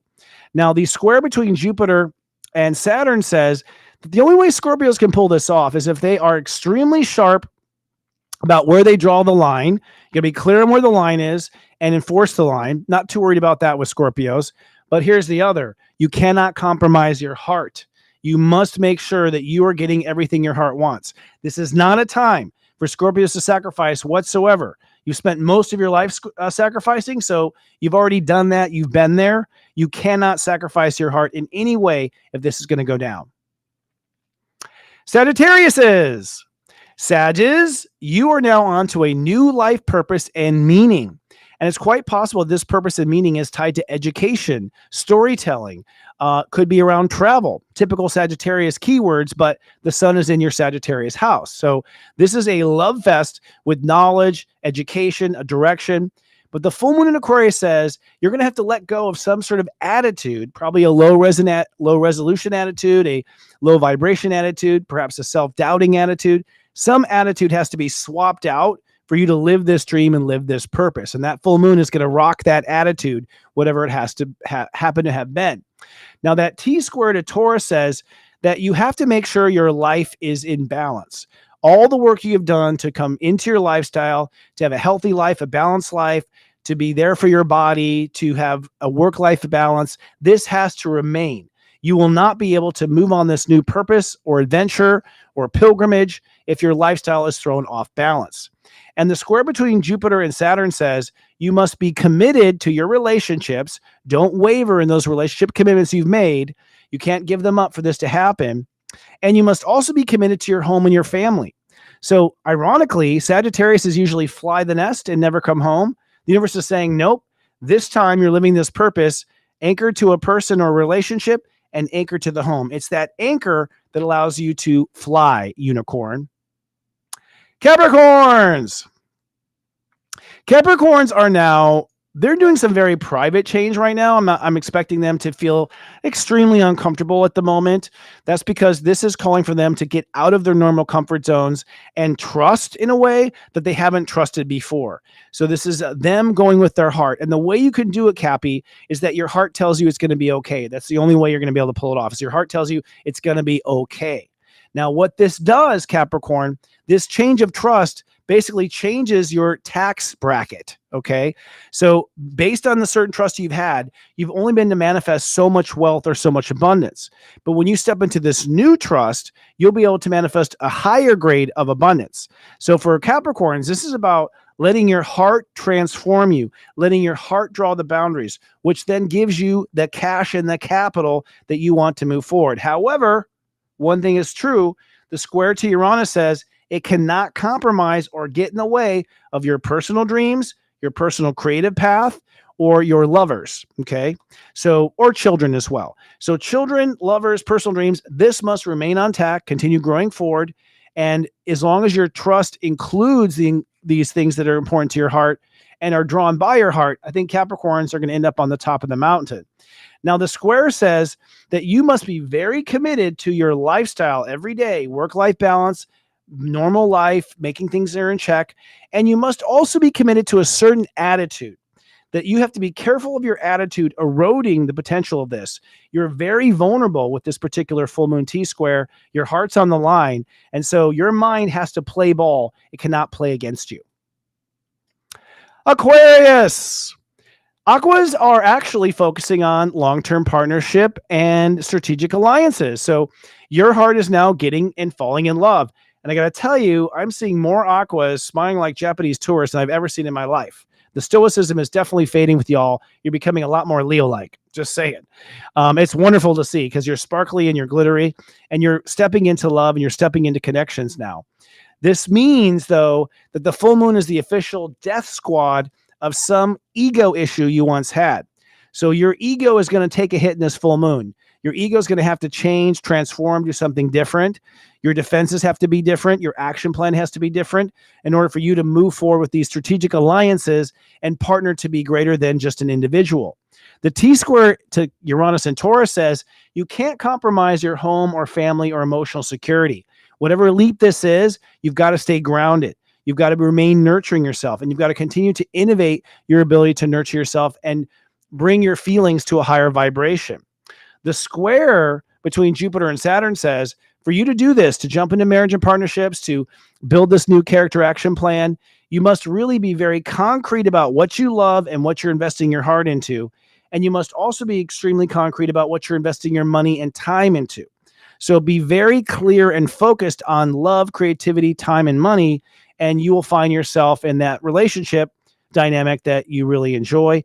And by the way, that could be a business relationship. That could be a relationship to wealth. It's a relationship to anything, whatever you have to work on. And then finally, the Pisces. Pisces, you are building a lifestyle of love. You are here to live in the light of love. You are here to juice it up and feel in love all the time.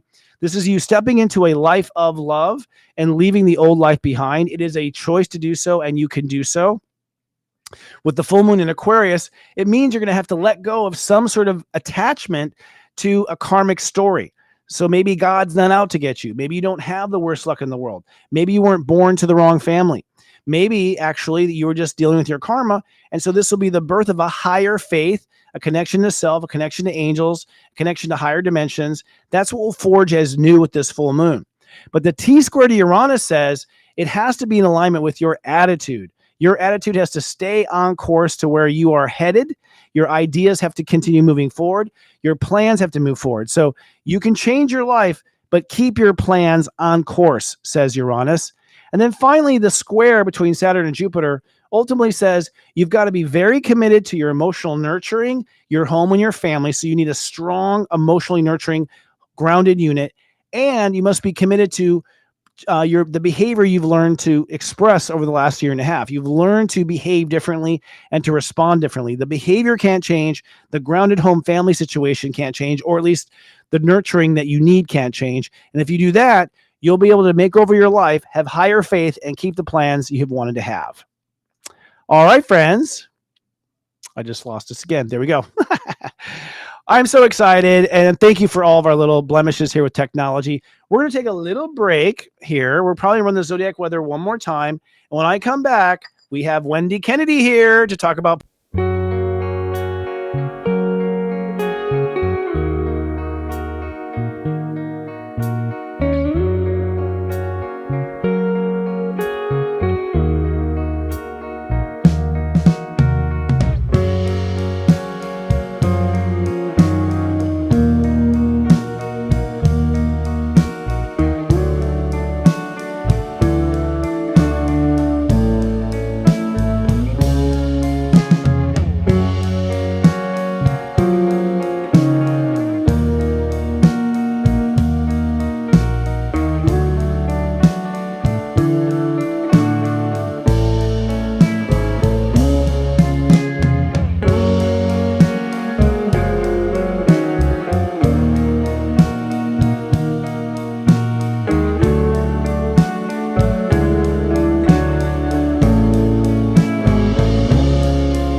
From Saturday, August 17th to Friday, August 23rd, 2024.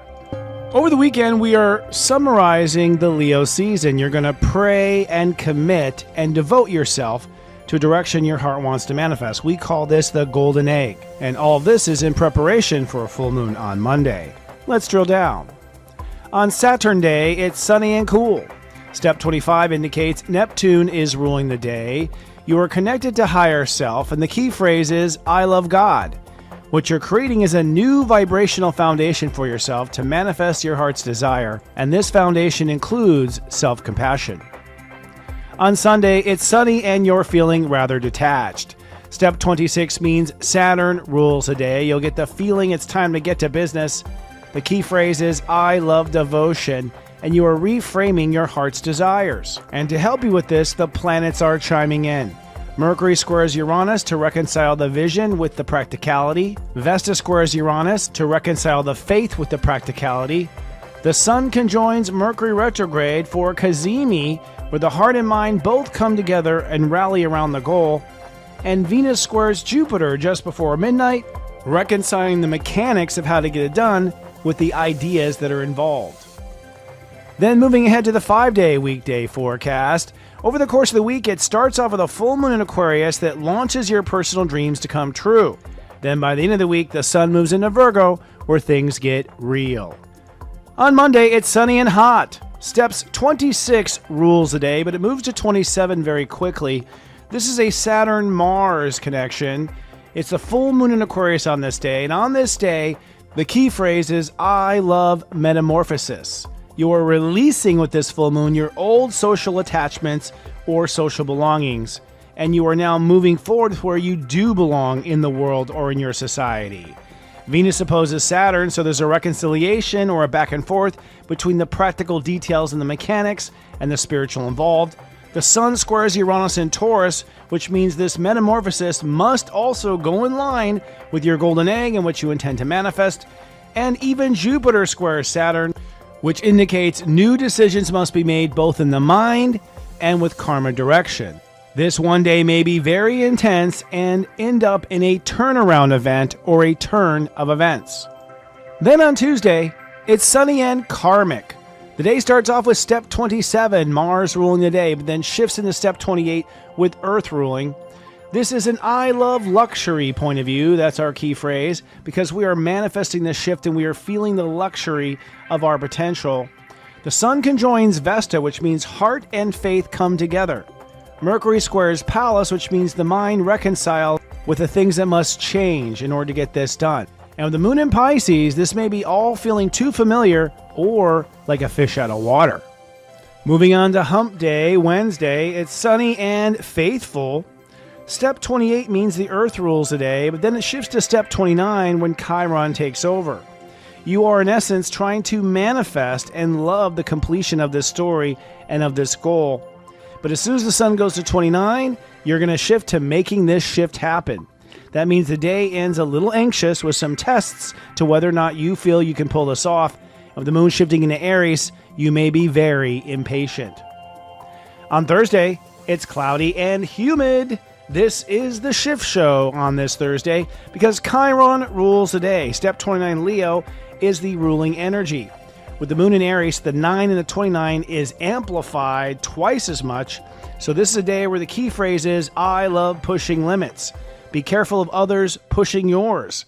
You must now release all doubts about your mission and its potential. The sun will enter into Virgo, making things very real in the later part of the day. And Venus squares Mars, forcing a reconciliation between the ideas and the details themselves. And then on Friday, it's sunny and stagnant. Step 0 means nothing is moving. Pluto rules the day. The key phrase is, I become guarded. With this 0 energy, you are defining the edges of the old you versus the new you. Mercury retrograde trines Chiron, which means you're no longer afraid of unhappy endings. And Mars sextiles Mercury retrograde, which means ideas and the creative plan are now in alignment. All in all, it's the end of the creative period and it's the beginning of Virgo. It's time to realize your dreams into reality. It's serious joy, joy, joy. Welcome to Astro-Mingle, the spiritual podcast that mingles with the talented light workers and innovative influencers of our time. Disclosure on the idea of extra dimensionals and aliens is often singled out as UFOs, alien abductions, or spacecraft crash recoveries. However, psychic humans have had another approach to first contact, and our guest tonight has been maintaining such a contact for almost 3 decades. Wendy Kennedy is a prominent channel and spiritual teacher. She's used her gifts and abilities to communicate with higher dimensional beings for the past 29 years, assisting others in recognizing and releasing their patterns and self-limiting beliefs to create the foundation for a life filled with greater wealth, health, abundance, love, and joy. Wendy lectures and channels throughout the United States internationally. She was one of the 6 channels featured in the movie and book Tuning In, Spiritual Channelers in America. She's featured guest on Gaia TV. I'd call her a star, actually, in the series of Interview with Extra Dimensionals with our own Ruben Langdon, Open Minds with Regina Meredith, and Into the Vortex with Jimmy Church. Please send waves of love and gratitude as I wholeheartedly welcome Step 20 Libra, Wendy Kennedy. Yay! Hello. Hello. So Hi. lovely to see you and be here. It's very nice. Thank you for coming. I'm so grateful. I've been wishing for this since the day I saw you on Ruben's show. Oh, well, I'm so excited to be here. And, I love your work. I love what you do. I've been immersing myself in all of this, and it's been exceptionally helpful. So Thank you. Do you find this just as an opening, are you seeing any resonance between what you hear from the Ps or the aliens and what you hear in astrology? Do you ever make that connection? There are definitely some things like, it's funny. I create galactic light codes every month for the group and the group energy and what they need. And this month is actually belonging. So Really? yeah, so there are definitely some things, and as you were going through talking about some of the things we're about to experience, I definitely see some of that coming up for myself um, and my own patterns. But as far as the Pleiadians go, they don't go into a lot of prediction, and they do that intentionally Mm, because they really want us to be present and to decide what we want. Because the moment that they tell us something is going to happen or that potential is there, then we obsess about it and then we will create it no matter what it is. And, we might have a 2% chance of choosing something that's higher.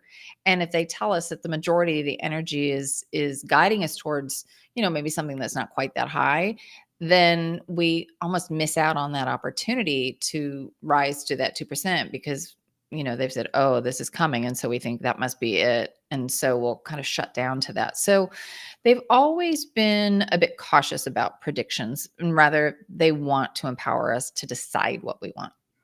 right. Now, being a galactic antenna like you are all species as courteous? No. No. And even, I've met some Pleiadians that other people have channeled, and I was like, oh, you are not my group. Oh, You, right. So you know, they found that faction of Pleiades that is irritable, I guess, or something, huh? well, it's a vast galaxy, and there are lots of personalities. Mhm. But I think it also speaks to my own personality and how I like to work. Mm, Because some of these other Pleiadians that I encountered, they were very aggressive, and I would have shut down and been like, "Oh no, I'm sorry," because I'm right. also a little stubborn. Yeah. So if you come directly at me to try to get me to do something, I'm like, I'm not sure about that. But Yeah. if you speak to me and ask me nicely, then I'm more likely to say, okay, well, I'll think, okay, well, yeah, that resonates. Yeah. So Yeah. Good way to get me to not do something is to tell me to do it. yeah, I'm exactly. the same way with Taurus. I'm the same way. How did this all begin, Wendy? I mean, I think I have an audience here who might be somewhat familiar with this. And so they're probably very curious about how this goes. I mean, I have to be honest, like when I first heard of people channeling aliens, my first thought was I doubted it, right? But people like you witnessing it, it blows you away. And maybe you could channel later today just to show people. But that must be a weird phenomenon for you when it first starts to happen. How old were you? How these messages start to come in? Well, I started to have visions, and I didn't really know what they were. Yeah. Um, and they weren't the happiest of visions, Mm, but I wasn't frightened by them. I was more curious, and so I started researching, past lives, and I thought maybe it was associated with the building that I was living in. I thought maybe Mm, some ghost or some echo. yeah. And along the way, I came across channeling, and I didn't know what it was. Um, I I just felt so called to do it. And I can remember to saying to friends, I know this sounds completely insane, but I really feel like I'm supposed to be doing this. And I had a very supportive group. They were all like, okay, well, if you do this, I'm happy to sign up and be your guinea pig. So that was great. And I was trying to think how old I was. I was in my mid 20s. I think it was 26. Mm, Um, but it took me almost a year before I started, and looking back, knowing what I know now, I think a lot of it really started in my early 20s when I was still in college. I started having past life memories and things surface, and I didn't really understand it at the time. mhm. So it wasn't until I started to channel that, um, I recognized that that's what that was. Coming from somewhere else. Yeah. What is a I'm sorry to be so basic, but I'm just trying to help out people who are watching. What is a vision like? I mean, how would you describe that in your mind's eye? How does that happen? What does that experience involve? So I was living in this old um, building in Chicago, and there were elevators at two ends of the hall, and they opened in different directions, and they opened all the way to one side. So every time I would go to the elevator, I would have this vision. It was somebody hanging, and I Ooh. could see a plaid shirt, khaki pants, penny loafers, and the way that the elevators opened, it if I went to one elevator, it felt odd. It felt like it was backwards. It was the mirror of what it should have been. Hmm. I should have come around and seen it to the left. And sometimes it was almost as if it was right there in front of me, just the way I would see you. Other times it was just a flash that went through my mind, but it kept Mhm. happening all the time. And I was like, what is this? This is so weird. Um, as I found out later, it was memories of a past life that I had with someone else who lived on that floor. Oh, wow. And they were my father in that lifetime, and they hanged themselves. Oh my god. So, Sounds like a personal tragedy and okay. that was the trigger for me when I moved in there and I met this person, and I had that recall. But it Hmm. started my journey. It kicked me off on the journey, and like I said, it wasn't something that I was afraid of. It was just something like, "Oh my god, this is the weirdest thing that's happening to me." Yeah. I know I'm not going crazy, but it's bizarre. I just keep having this happen. It's amazing how conscious for me, it's almost like these new Apple goggles have augmented reality. For me, when I have a vision, it sort of just augments right on top of my and this sort of just fades out. So like a flashbulb and sort of fades out, Mm, interrupts my vision. It's so but I'm just curious in what people see and how it experiences because I think a lot of times we're having these flashes and we don't realize what they are. yeah. Yeah, and like I Yeah. said, I had memories of past lives early on, and I didn't really know that's what it was. I was like, "Oh, that's why I was having this huge, strong emotional response," and I had all these feelings coming up, Yeah. and they didn't make sense to me based on what was happening in my life at the time. I was like, "Where is all this coming from?" And I think Yeah. that happens a lot.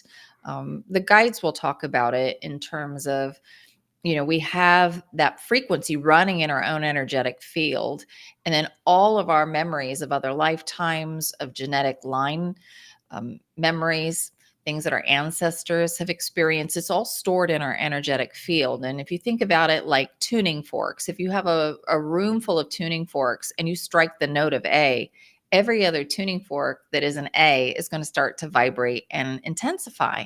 So Mhm. as we are going through our lives and something's coming up for us, that frequency is vibrating.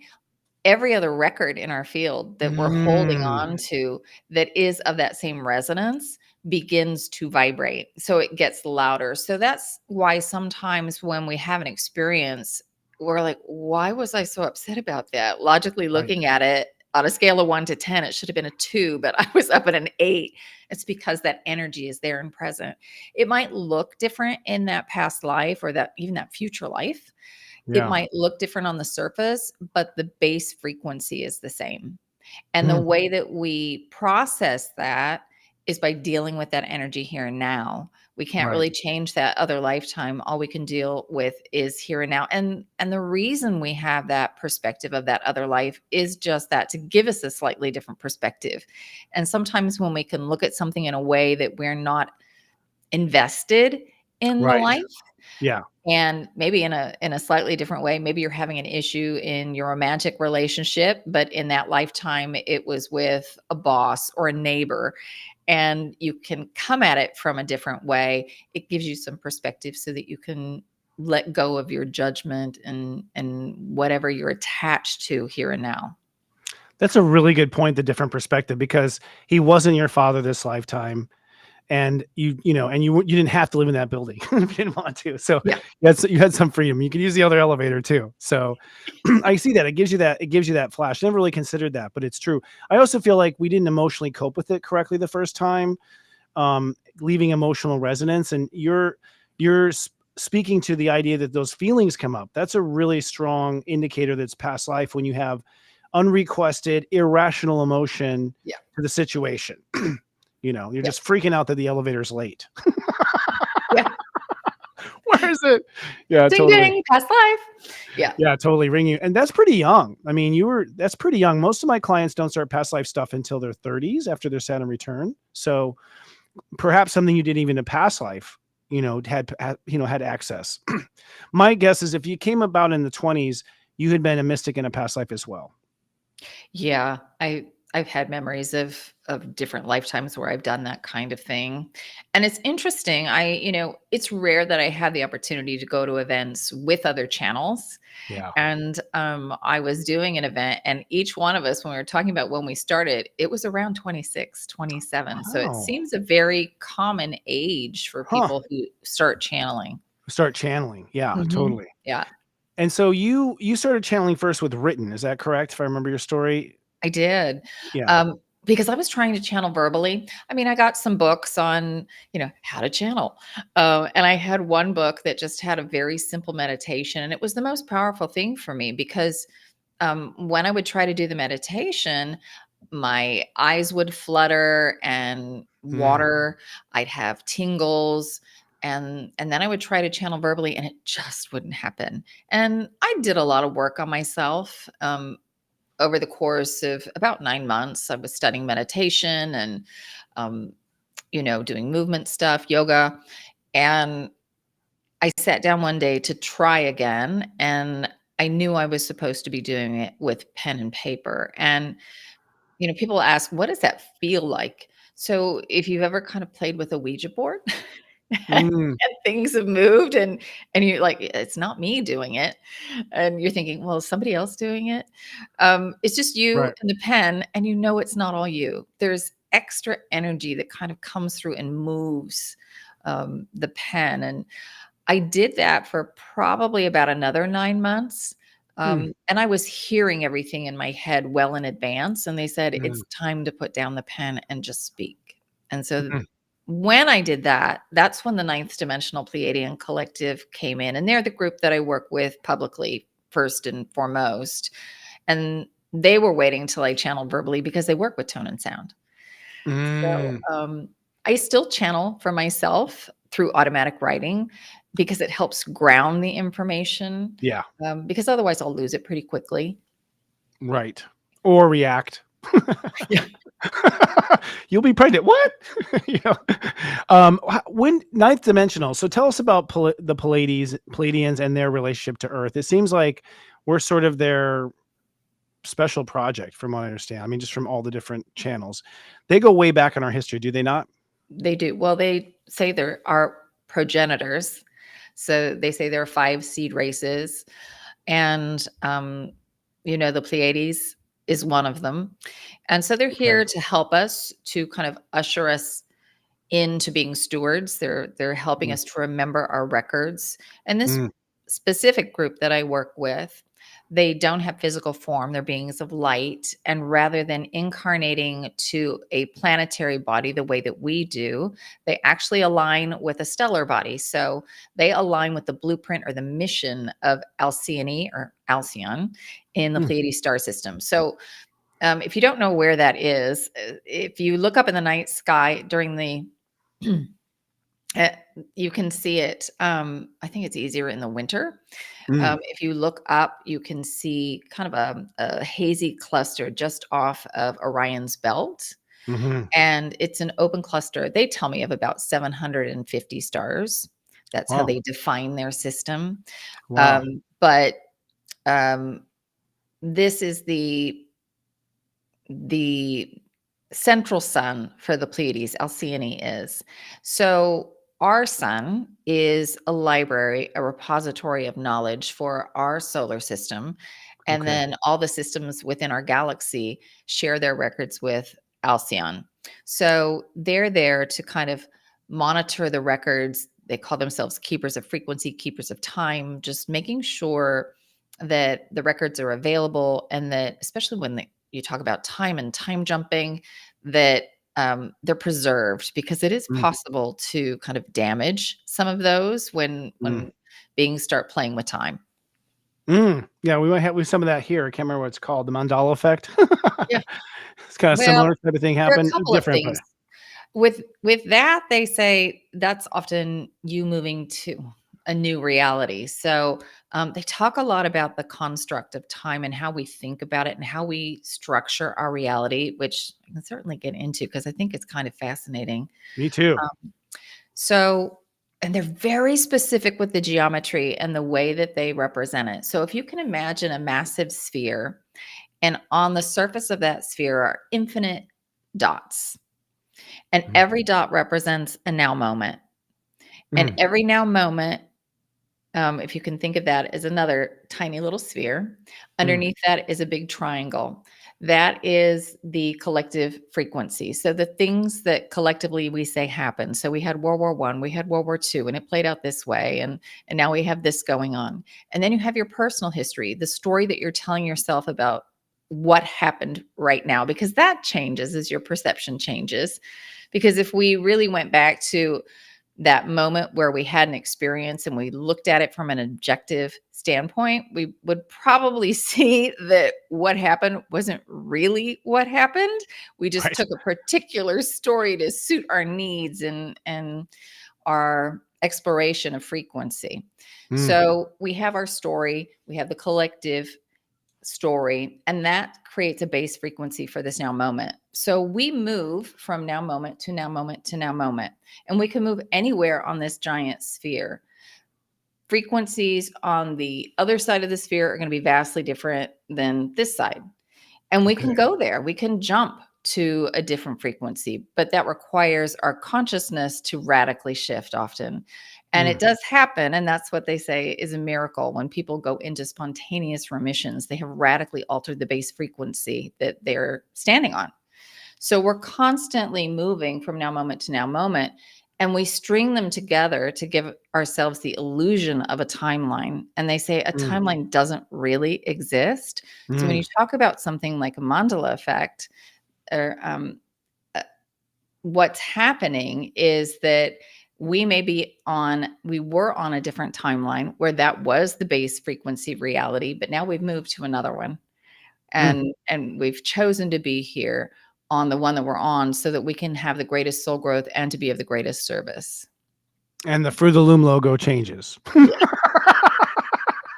That's Few one of the things. examples. That's one of the Some of examples you them see. Do you see like it's cornucopia in one reality and it's fruit in another? Have you seen that example? I don't I know. It's haven't seen that one. that's one of the there's the mandala. There's one of the effects they say is that the logo of Fruit of the Loom underwear has changed in one timeline versus another. So it's always a weird little detail that you see. So in that globe of those different points of light, I love that visual of all the realities emanating from the center, and the common is the triangle underneath. Am I to assume that one dot's like 1800s and another dot could be 17? Like it's all time, all history, everything. And Yes. so we vibrationally have access to everything. We could time Yes. jump now if Yes. we learned how to. Yes. Interesting. That's really fascinating. Now, is that something that the Palladians sort of teach about, or knowing that truth about reality? How do you win the game? Well, what is winning to you? So, I don't know. Pleasure, joy, because happy signs. Happiness. for some souls, winning is going and having a very low frequency experience. So Mm-hmm. they have something to compare and contrast with. Mm-hmm. It's really about soul growth, and sometimes the soul will choose that to be of service. All right, I'll go down and I'll play the perpetrator so you can have that victim experience, and you can clear that karma that you brought in from you being the perpetrator on this time. So they say that sometimes the most interesting lifetimes at the soul level are the ones where you do the most dastardly deeds, because it's Mm. so unlike any other dimensional experience. Hmm. So it's fun to play the bad guy, is what you're saying, Yeah. or whatever. That's really, yeah. I see that as well. Well, ultimately, the Pleiadians coach that we're here to learn. Is that correct? And that our solar system is some sort of a repository for knowledge. I mean, not just our sun, but there's something special about humans, is there not? Or different, I should say. Yes. So, they say we're here to explore frequency, Okay. to embrace the adventure. And you talk about winning and how do we win? It's really about maintenance of frequency Mm, and choosing the frequencies that you want to experience in your life, emanating them, and then being aware of them as they're reflected back to you. So that's manifestation in a nutshell. mm, So, yes, Earth is very special because it's kind of a grand experiment where mm, there were thousands of worlds that donated their genetic material. And because of that, along with the genetic material comes all of the emotional component, all of the mm. history, all the knowledge, all the awareness. So here on Earth, we have a huge range of emotions, and that is not common. They say if you want to go and learn about emotions anywhere in the universe, you come to Earth. Mm. They Yeah. say Earth is In the planet America of emotion. Yeah. or Italy. Oh, Wow. Yeah. so That's interesting. it's a fun game. But the interesting thing with that, it was a game of dissension and reascension. So it was set up. Now, can we forget who we are and can we come back out of it? Yeah. And we're trying to figure our way out. And there were other times where this experiment was run and it didn't go so well. Oh. But because we have all that genetic material that's been donated, we have all of the records available to us about, oh, well, how did this civilization go through this situation? And how did this one Mm, go?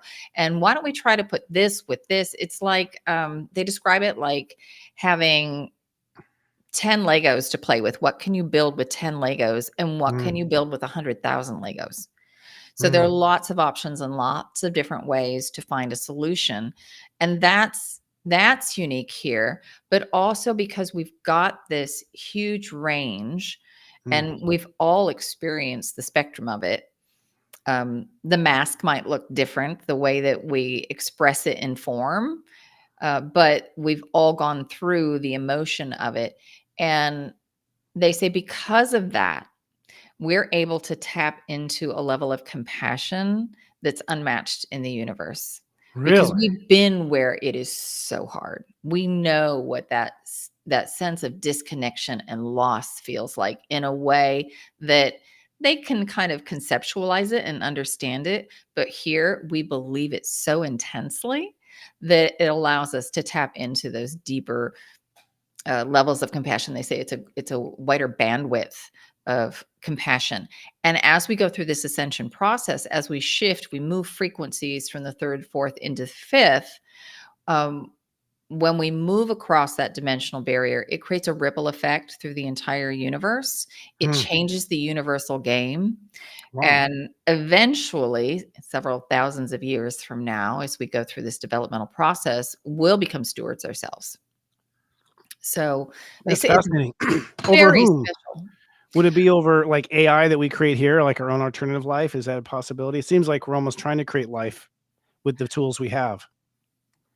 It's just another reflection. It's an outer Okay. manifestation of our inner world.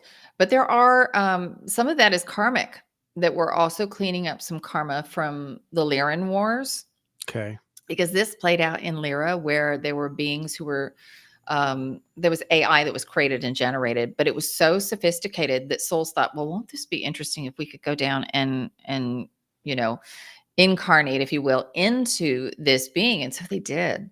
So Wow. beings started to incarnate into it. And if you think about it, it's made of the same stuff as the rest of the universe. We just held this belief that because it wasn't organic or fully organic, that it was less than. So there was this dynamic that was set up that they didn't have the same value and they were kind of second class citizens. And, it's certainly something we We're on play that out path here on now. Earth. Yeah.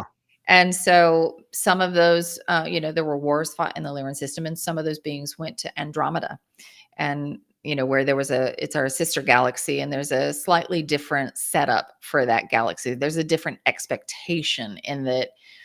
The expectation there is that everybody does something slightly different. Don't do it the same way. Everybody's meant to explore. And here, there's so much time and energy that people put into trying to keep everybody on the same page so they feel safe. So the I setup of the know. game was a little different. And we're kind of tying up loose ends from that karma, because that is also energy that's here on this planet. Many of those who seeded Earth early on came from the Lyran star system. Lemuria was heavily seeded by Lyran. So that's Mm. certainly something that's in our DNA that we carry from our ancient ancestral past. But it's fascinating when the guides start to talk about some of the galactic patterns and archetypes that we're working with here. So as we integrate that, kind of to come around to your original question, we're stewards for the planet first and Okay. For foremost. Earth. Yeah. But over several thousands of years, we're going to venture out, and then Yeah. for civilizations that have reached an advanced enough level, we'll be able to interact and kind of guide them. How do you work with emotion? How do you work with compassion? So Star Trek will happen, but Spock will have compassion. Or not. Yeah. You mentioned Lemuria. I'm very curious what your knowledge is around those ancient civilizations and how they were formed in Atlantis and Lemuria from alien civilizations. I understand that aliens took extra dimensionals. Almost sounds like a bad word now, alien.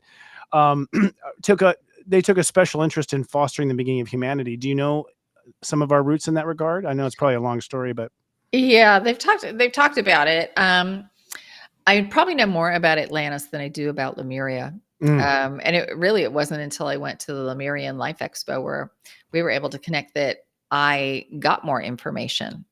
oh, okay, recently. Yeah.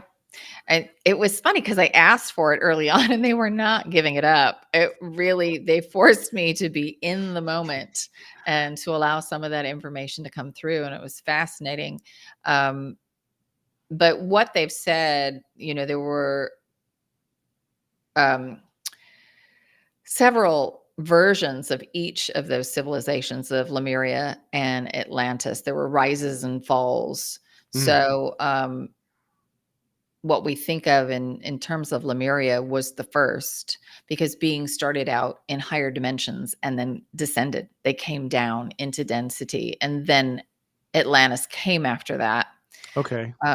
So about 400,000 years ago, that's Wow. really the first you see of Atlantis. So, and then there were several rises and falls, as I said, and we get Yeah. to the last one, and it was probably the closest to where we are now. It was Mm. kind of a trial run for what we're going through now. And Oh, the Atlanteans had the opportunity to go through an ascension process, but they didn't have the support of the sector of space that we're moving through right now. okay. It's rich with photonic energy, light particles. So that's all information. It's high vibrational energy that's supporting us at this time so that we can make this transition. And when that's not there, you can do it. It's just is not easy. You don't have all of that extra oomph moving you along. So they said, we tried, we didn't get there, but we learned what to do, what not to do for now. Interesting. Yeah, I was always under the impression there was more photonic energy during Atlantis and Lemuria than there was during our dark ages. Is that correct? Like the Earth shifted into a darker photon belt between Atlantis and now. Between Atlantis and now, I've understood we dipped, but you're saying we're going to go even higher than where Atlantis and Lemuria was prior. Yes. So if you think about a track, and you think about where the white line is painted for the start and the finish line. So that's the photonic band, that white light. So every time you go through these grand cycles, you're crossing this sector of space, and it allows you to integrate the old and energy to start the new with. So it's not really on the same plane, it's spiraling up every time. Ah, okay. So, they had that light in a sense. They had that awareness, and then we lost it. We went through a cycle. Everything in this universe is dualistic. So we Mm, go through both phases. yeah. They had their high times where they were living more in peace and in harmony with the earth, and then it kind of went from there. Gotcha. So I don't Huh. know did I answer all That that that question? answered a lot. That filled in a lot of interesting gaps. I mean, I'm piecing together my information about Atlantis. I feel like the photon energy is reactivating and reanimating those memories. I, for instance, have had a couple of Atlantis memories come up out of nowhere. So where they were dormant before. So I just find it, really fascinating. That, and we're kind of in the same place again. So it Yeah. seems like we're in the same karmic place as we were Atlantis Lemuria in some regards. A lot of the same themes, technology for weaponry, messing with DNA, the split, the taking advantage of the less capable. So Yeah. it feels like that, right? Yeah. Um, Very fascinating. For yourself and the Pleiades, why do you feel you have a connection to this particular civilization in ninth dimension? Are you yourself? Are you from there? Am I Um, outing you? no. Well, there's okay, so let's start with the first one. So, yeah, there's an aspect of me that is part of that collective of 2,500 beings.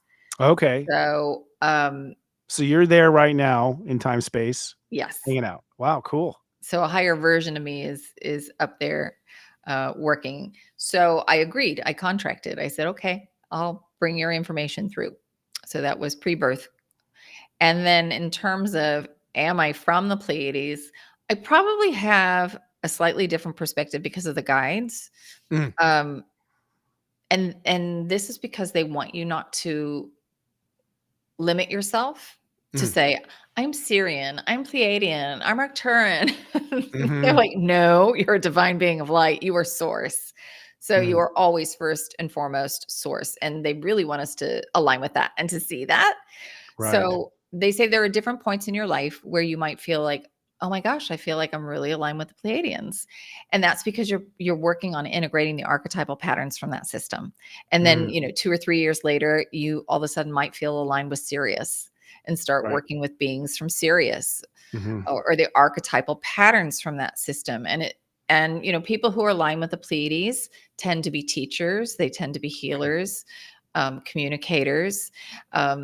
The Syrians are very good at communication and diversity mm, and commerce. So it's a mhm, lot of the archetypal patterns, conflict resolution and things like that. Also healing. mhm. So just depending on what we're trying to integrate, that energy might determine where we feel most closely aligned. Right, that makes sense. I mean, clearly, I feel very aligned to Sirius, and I've always been attracted to Palladian girls. I think they're So, hottest in the galaxy.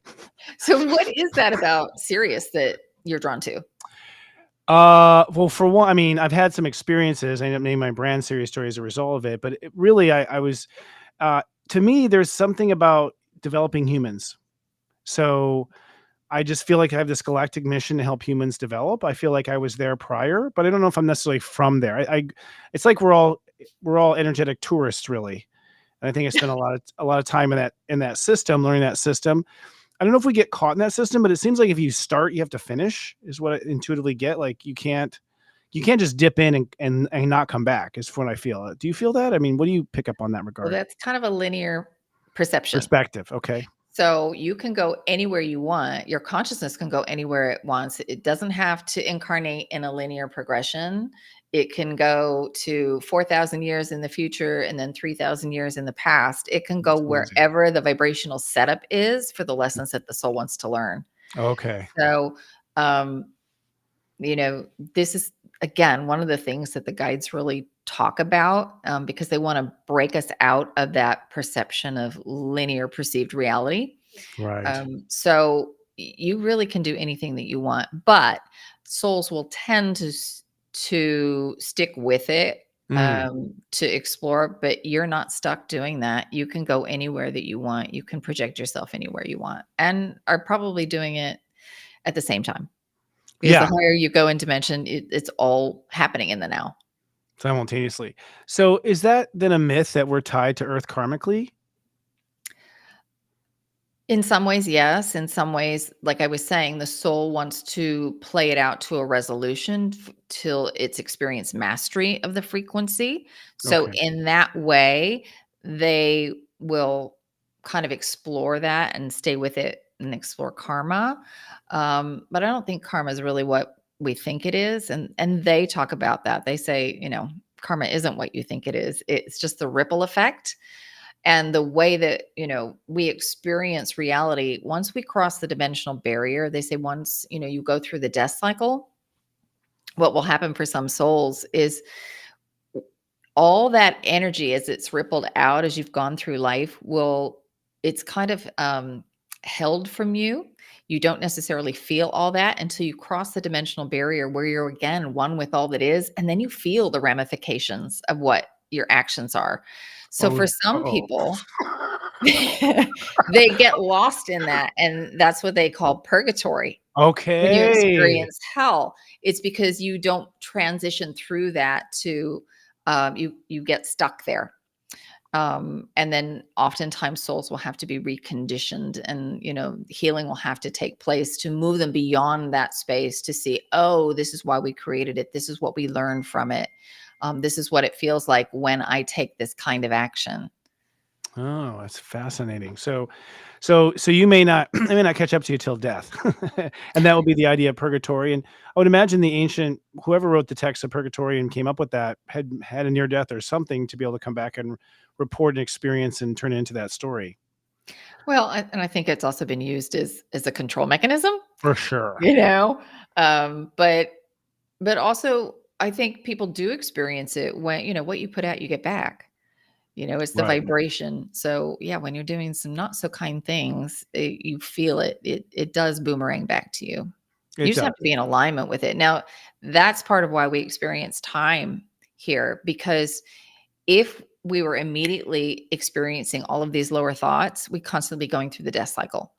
And so we had to create a construct for ourselves that would allow us some time to shift our frequency, so we Okay. weren't immediately manifesting it, that we could move through it. So, part of the piece with the process of manifestation is maintaining your frequency so that you are in alignment with the frequencies that you want to experience. It does come back. You just can't perceive it if you're not in alignment with it. That's interesting. So it's not really time, it's really time out. It's like it's literally that we need a little extra space to get our frequency in order and to cope. It's literally so Earth is really moving much slower than spirit then I guess is the way to look at it. Yes, but as we go up in frequency, the perspective of time also compresses. So it feels like time is speeding up. Okay. So if you think back, 15, 20 years ago, what that pace really felt like, things felt a Mm, lot slower. And today it's like, and the guys used to say, you know, um, you're going to feel like your 24-hour day is about 6 hours long. And I was like, what in the world does that mean? How is that going to feel? And they said, well, this is what it feels like, what you're going through right now, where you feel like you get up, you do a few things, and it's time to go to bed and start all over. There's just so much data, so much information coming at us that that we're taking in so much. It feels like we've had a full day in a very short amount of time. So the higher we go, the faster time goes until we're able to step out of it. and that's true with just simple mathematics on Earth. If you're having a great time, the time flies.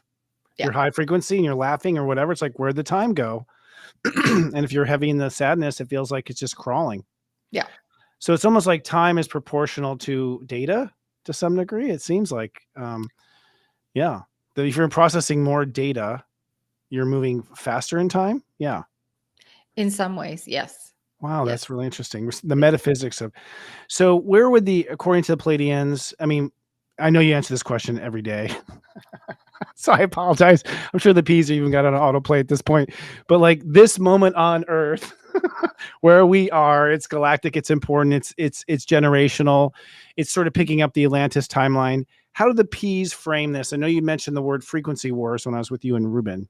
Yes. So they describe this period that we're in from 2019 through 2026 as being referred to in the future as frequency wars. So there's a vying right now for control of all levels of frequency. So the way that we think, the way that we feel, the way that our physical bodies vibrate, Yeah. so all of these levels were being hit at. And they say that, this is the time that we start to pay attention to our own inner world and start to claim the frequencies that we want to experience. So instead of looking out at the outer world and seeing, all the chaos is happening out there and getting ourselves in a tizzy, it's deciding that you want to hold the frequency of peace, that you want to feel joy and happiness. And so when you choose that frequency, then you can see those expressions of those frequencies before you, and you are not at the whim of everybody else or everybody who's trying to control and manipulate frequency. And that's what they're afraid of, you figuring out that you are creating your reality. They've been able to kind of control and manipulate. And I'll talk about who they are in just a second. Okay. Because I can already hear like people are confused. Who are they? So they've been doing this for thousands of years, and they refined it. And we can see it in today's reality, the way that's, just at a very base level, looking at marketing, how it's meant to manipulate us to want to buy a product. That's a very clear way that we can all see, but it's being done at every single level right now. And in a way, and at a scope and a scale that is almost unfathomable to us. Yeah. That this could be going on and who would be doing this. So there are bloodlines, there are families who understand our history, who've kept that information, and so that they can retain power at a very primal base human level. Let's have power, let's have money, let's rule the world kind of thing. Yeah. And then there are also ETs behind that. I was going to ask you that. Yeah. Yeah. So they're being sponsored. Yes. There seems to be an agenda to keep humans in a sort of fear frequency, fight or flight fear frequency. If I were to give it, there can't be any other name. What's the benefit to some other species of that? So for that, control, manipulation. Some of them even kind of feed off of that energy. I mean, I think we're getting high off of it or something. Yeah, the way that we walk into a room and people are just kind of energy suckers. Like you walk out and you think, oh my God, I'm so exhausted, but they're thriving off of that. And so there are species who do that, and they don't have the same level of empathy or compassion that we have. And so for them, it's just kind of an intellectual exercise. Yeah. We think of it here, survival of the fittest. It's not really an emotional thing. It just is whoever's the most capable. So some of it's the way that they're hardwired. But again, that goes into more of the dualistic nature of the universe, that there are beings who are playing the perpetrators and victims. And, what happens here on the planet is a reflection of everything that's going on out in the galaxy. Okay. So, and I think that's sometimes hard for people to wrap their brain around, because they think, well, shouldn't it be all light and love out there? Well, that would be a very boring game. So there's conflict, there's drama, there's nuance that happens out through the entire galaxy. And the guys will talk about dimensional structure. And, the higher that you go in dimension, the less extreme that duality is. So where we are, we've got a lot of extremes. They say, they've got white, black, and 2 shades of gray up in the 9th dimension. There's not a lot. And so they're closer to that sense of oneness and eternal connection than we're expressing down here. And probably not as high highs or low lows. Like, no, it's a bit of a thrill seeker to come down here on Earth, right? Exactly. To some degree. And it's funny you say that we're the most compassionate in the galaxy or in the universe. It sure doesn't seem that way, does it? Right. Well, I can see Yeah, and I think that there certainly are humans here who are just lovely beings who are incredibly compassionate and caring, and Yeah. we just don't hear those stories. Right. And we hear all the doom and the gloom and the really crappy things that humans are doing to each other. I think it exists, and the guides always say that if you had news that was just positive, you'd have a very different world. Right. Well, I see that as the royal bloodline, the bloodlines that control the media, that control the narrative. I mean, it's self-evident. There's so much time, money, and energy that goes into scaring us. We must hold the keys to reality, or you wouldn't try so hard. It's Yeah. they've outed themselves in that regard, and it seems like the effect is less and less. I mean, you can only watch a horror film so many times before it doesn't hit you anymore. Yeah. We become desensitized, right? Yeah. So But there's, yeah, they need greater horrors and bigger and bigger. Yeah. And so there's only so far that the game can go. They say, it is a finite game because the way that they're perceiving reality from that darker level is, I've got to take, and there's only so much. So I've got to have all the money and everything in order to feel safe and powerful, yeah, because yeah, it will eventually collapse on itself, yeah. because in order to move above, you have to move to an infinite perspective. Right. There's only so much you can get out of this reality, Yeah, right? Like, it has yeah, its limits, and eventually, it just does. like drugs or anything, it wears off. Imagine you just have to keep adding more and more, and at some point, it just doesn't work anymore. The effect isn't there. Yeah, We you work go through the ourselves out. death cycle, which I think is their point, because you'll reach a level where it just can't go any further. You've gone to the extreme in the finite game. You stretched it. You stretch it thin. Yeah. So really, it sounds like. Am I correct in assuming that if we just go off and live happy, the Earth is going to shift that way? Is that what the piece is sort of teaching? I mean, it's that simple. It seems. You'll put yourself in a now moment where that's the version of reality. Okay, got you. So, well, most likely, I'll put a little asterisk with Sure, that, sure. because you'll be on the now moment where you will have the greatest soul growth and be of the greatest service. So sometimes that might mean that you're living in a chaotic reality, but Okay, you're able to hold peace because you're there to be the way shower, the lighthouse, so others can find their way. So it doesn't mean that you're necessarily going to go to a now moment where it's rainbows and unicorns and everything's perfect. But you'll be a place where you will be able to gain mastery over a frequency and be the living example. So sometimes that means, you got to be in a place that um, requires you to use your skills. totally. And so it may be, uh, you know, heaven on earth is in me while the cities are all burning. Yeah, exactly. Right. Exactly. And that contrast probably supports the heaven in some weird ways. It's like, to experience that high, you might have to be surrounded by people not experiencing the high just for the contrast, right? Not that others have to suffer, but it means not everyone gets to go to that rainbow bridge necessarily. Well, they always say pain is perspective. You can Oh, stay that's there interesting. for 30 seconds or 30 years. It's your choice. Huh. And what is pain? Is there a galactic definition? It's when you are holding judgment, Huh. when you're in polarity. Um, because the moment that you let go of that judgment, you put yourself back into alignment with the natural order of the universe, which is oneness. Okay. So, yeah. So if you're in pain, it's because you're holding on to a judgment. You're attached to something. Sometimes you want to avoid something else, Mhm. and you think, I want this really good thing over here, but really there's a judgment of that thing that you don't want. And Right.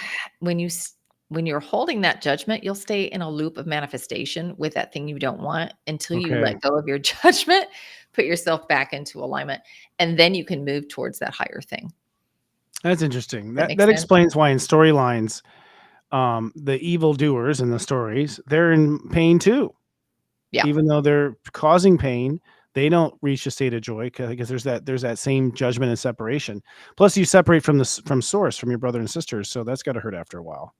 Yeah. They say that's our core wound, separation from source. That's And our we're core wound. yes. Is that Yeah. from incarnation or Mhm. Mhm. Really? So we all have sort of like incarnation birth trauma? Pretty much. Yeah. There are a handful of things, abandonment, safety, security, trust, control, manipulation. There's some basic programs that we all, that we're trying to integrate, but at the very core of that is that core wound of separation from source. Yeah. Which is probably the seed of every romantic love story on Lifetime. Yeah. Yes. Separation from source. Well, this need to be in love and find my own, that might be part of what we feel when we are one with source. I think quite often that storyline of falling in love that we hear over and over, and which is also, I think, the manipulators holding candy and showing you how much you don't have. Yeah. But it could also very well be, to me, I always thought that feeling of ecstasy that we're wanting with our partner isn't, maybe it's the return to God that we're really craving. Yeah. We're trying to get it through another person. Right. Yeah. Yeah, instead of internally, and then that will, add to it. It'll be a reflection of that internal relationship. They say that every relationship you have is a reflection of the one you have with source. Huh. Well, then me and source aren't getting along. Oh no, we are. I don't know. I'll come back to that question maybe another time. How funny. Well, I'd like to talk about the language of light codes, but I also like to talk to the P's. I don't know what would be preference to you first or the other. Just trying to think. Oh, because I think they'd like to do an activation, Oh, let's do it. but I think they'll talk first. Okay. So why don't we talk about what the codes are, so that when we get there, they can just kind of breeze on through. So, Okay. if that's what you wanted to talk about. So, I'd love to talk about both. Yeah. Love to hear from them. And I'd love to hear about your light codes, because I'm seeing that come up more and more in our yeah. industry. So when I first started channeling and I was doing the automatic writing, I kept drawing these symbols, and Ah. I was like, okay, I don't know what this is, but we'll go with it. And they told me it was a seed language at the time, and at the time I was working with beings from Arcturus, Mm. and they said this is an Arcturian seed language. And when the Pleiadians came in, and like I said, they wanted me to channel verbally, eh, that kind of went by the wayside. So around 2014, 2015, the Pleiadians came to me and they said, it's time to start working with those symbols again. I Mm. was like, okay. And at that time, I've been established in doing my work, and it felt like they were just shoving me outside of my comfort zone. I was like, Mm. okay, here we go. And I started with the codes, and then I went to the language of light. It was kind of similar to the way I started channeling, and in the writing came first and then the verbal came after. So was just doing that privately for myself, and then I would started speaking the language of light. So the language of light, is a source language, and it's comprised of light, sound, sacred geometry, and cosmic information. So there are carrier waves that all go together. Mm. And as you experience the language of light, it speaks to you, the divine being of light, having this physical experience. It bypasses the traditional language centers of the brain, Mm. which is what allows you to kind of receive the information at all these different levels. And they describe it as a piece of spiritual technology.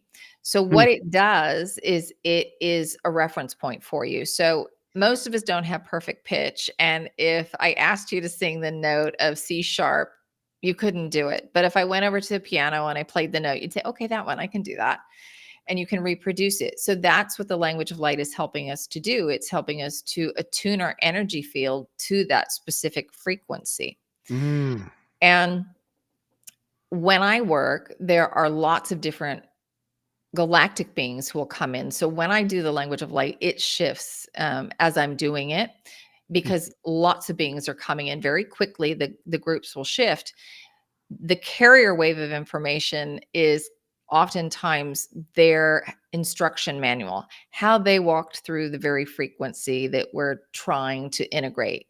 So that's why so many of them are coming in.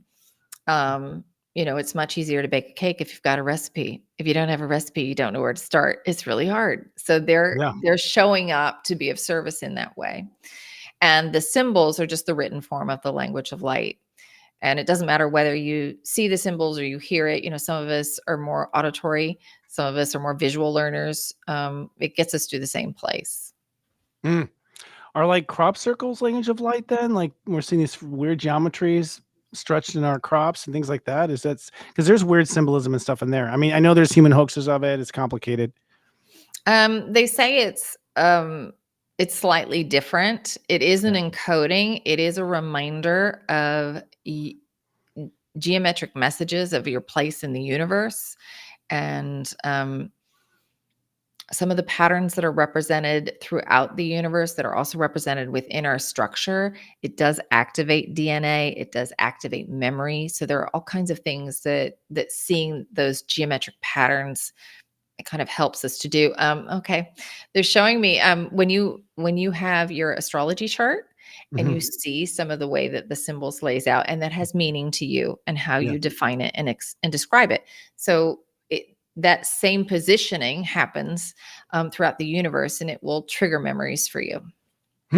Makes total sense. I mean, I feel that's what, I mean, when you bring up sacred geometry and language of light, it seems like the planets are slowly manipulating us through energetic lines and geometric relationships, which are basically points of space and time, right? That are linked together through sort of a circuit board energetically. So we're sort of being guided to that. I always thought crop circles were just alien gangs leaving graffiti on the planet, but apparently it has more meaning.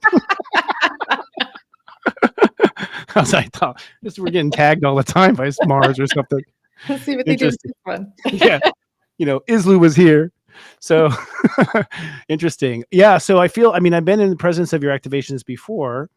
So it feels like it transcends a lot of our 3D reality and sort of allows us to take the shape of the frequency in consciousness. So is one word, are these like sentences, or are these like reminders, commandments, activations of different notes of consciousness and creating like a harmony of conscious notes? Be kind of all of that. Okay.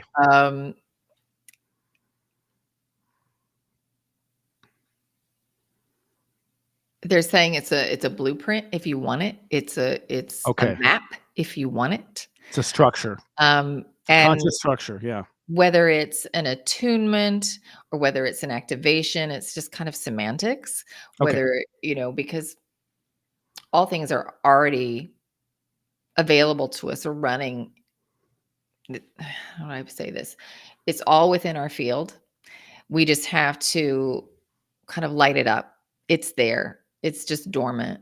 So whether you call it an attunement, aligning with that frequency, or whether you call it an activation, it's still an alignment and kind of bringing it online. So it's all kind of semantics when it comes to it, but they're just pointing out a blueprint. It's like lighting up a pathway for you. It's like, it seems like an invitation to put on like a vibrational suit. Like, hey, come wear this suit. See what it does for you. We've tried it here in Andromeda and it works for us, kind of thing. Like, that's what it feels like. Yeah. Well, and that's what astrology is doing. Astrology seems to be saying, now just tilt your memory here and your heart here. Put your thoughts up there. It seems like we're being spiritually postured. The planets are constantly spiritually posturing us. And by posturing us, we're activating, releasing memories, reliving events. So it feels like an immediate invitation in that regard. Yeah. I think it's a way for us to have a balanced experience as we go through this game. We can, go through all the different sectors and different nuances as we go. So yeah, it's just, it's kind of more of the same with that in terms of reminding us of our true divine nature and the patterns that we're going through and the things that need to be looked at. The activations that come up, they're coming up because it's time for you to look at them. That's why they're choosing the activations that they're choosing. That's why we're going through the astrological patterns that we are, because it's time to look at that. In this sector of space, you get to look at this one. Yeah. You're coming up to the photonic band. Well, you need to look at all of these things before you get there. So it's just kind of the bigger blueprint, and we're being guided on that path. Which seems to be a set track, really. It seems like we're on a ride that we can't get off. Like the Earth was going to be at this spot no matter what. That was always the plan. And then it was going to be at this spot. That was always the plan, kind of thing. So we're kind of on this long, seems like an energetic movie, and we're just free to move about the cabin. I don't know. I'm getting deep here. Well, again, it depends on what level you want to look at it. Do you want to look Okay. at it from the linear perspective, or do you want to look at it from the multidimensional perspective where you can just move wherever you want? Okay. You I'm know, learning yours. yes, I'm learning in this yours. base frequency, in this triangle, yes. If you stay with this base frequency through its progression, then Earth would be in this position. If you choose to move your consciousness to a different Okay. story, then Okay. it might be slightly different. Makes total sense. Okay. So I'm on this ride and I can get off if I want to. Got it. Yes. But it's heading that certain direction. Okay, terrific. What would you like to do next? I'll bring the guides in. How about Okay. that? I would love So, that. um, the P's, as I affectionately refer to them, they do work with tone and sound because people always ask, why is the dialect different? It's because they choose a dialect that has open vowels where they can modulate the frequency. So, in Mm, addition to getting the information, it's as if you're getting a healing today. So, you want to make sure you drink plenty of water over the next several days just to help move the energy through your body. I can And attest to this. I was with her on Shasta. She helped me. we'll see where we go. Okay. Yes. Hello, dears. This is the Ninth Dimensional Pleiadian Collective, and it is a pleasure and an honor to have the opportunity to connect with you. So, we are so beyond thrilled to be able to join you today, and we see you as all beautiful points of light on the grid that is Mother Earth. And it's a very exciting time. The celestial realms, the even more physical realms are filled with beings who are observing what you're going through. They're learning from you. Oftentimes, you think that you're at the bottom, kind of working your way up, but in truth, you are already at the top. You are part of source energy, and you've decided to go and explore something where you are mastering frequency, and it's a very advanced game. As we said, you think you're at the beginning, but really you are at the master level. You are mastering frequency here. You're mastering duality and learning how to share your heart energy, share compassion, and that has a ripple effect through the entire universe, as Wendy was saying. So we honor you. We are grateful to have the opportunity to connect with you, and we learn so much from you. So let us start with a big thank you. So, Christopher, what are you curious about? Where would you like to go today? Well, thank you for coming here. I'm so honored, first of all, to make contact with your civilization and for you to work with us with Wendy. I know my whole community is grateful. I feel like we would love your guidance on the way to further master this frequency in Earth's transition right now. Some simple points for us. I feel like we've lost our way a little bit with our center, and anything you can give us to help us master that. So, really, it's not complicated. It's really back to basics. Mm, So, making sure you are grounded, whether that is you putting yourself out on Mother Earth herself, if you're in a climate that allows for that, out in nature. And if not, visualizing, connecting to the core, the heart light of Mother Earth. And while it seems really simple, it actually has a very powerful effect because if you are not grounded, and we'll talk about what that means in just a second, you're not completing your energetic circuit. You're not running full source light through the body. So, grounding means opening up that root chakra center. So, when you think about not being grounded, you might think about your cord of light not going all the way down to the earth. It's being cut off. Well, that's because that root chakra is closed, or even the second and third may also be involved in that. But definitely that root chakra is closed. And so that energy is not going all the way down. And that's generally survival issues, mm, great fear issues. So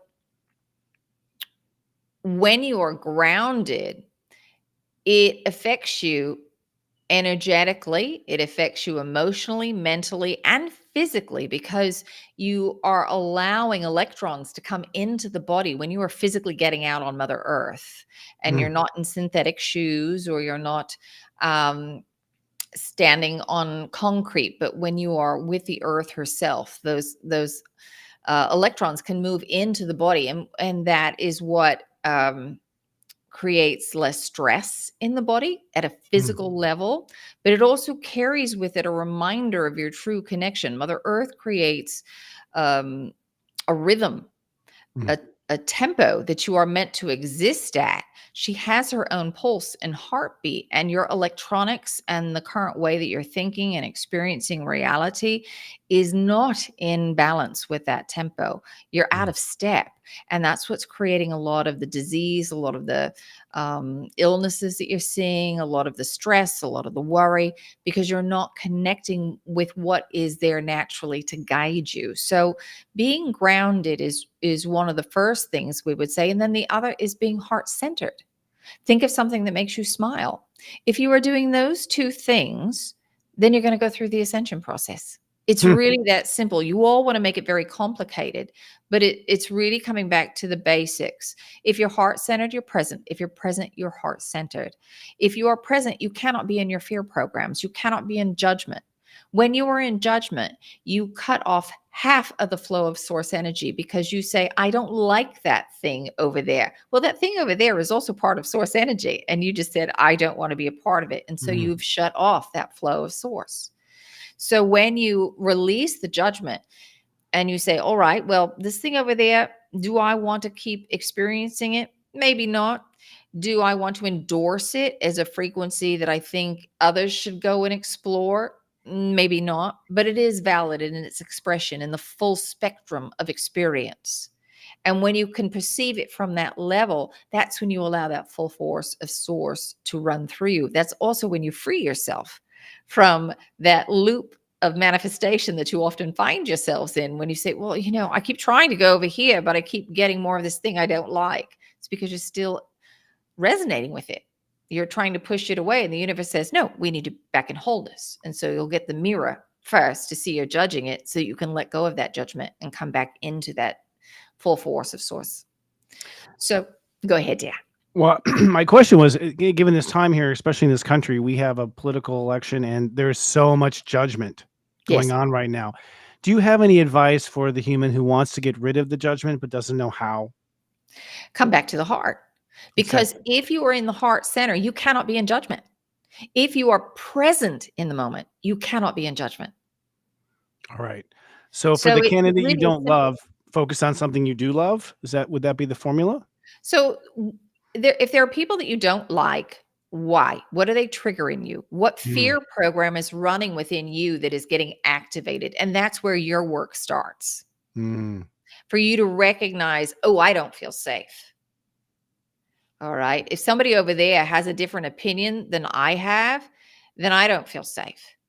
So that gives you a clue when you're judging someone else that you need to look to you and see where is that judgment residing. You'll either overexpress the frequency or you'll suppress it. So to give you an example, maybe there's somebody who's big and boisterous and they're kind of taking all the attention in the room, and you don't like that person. They're overexpressing the need for attention.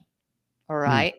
There's no balance there. And so for you, you might be the person who doesn't claim your needs to say, I need Mm. a little attention over here.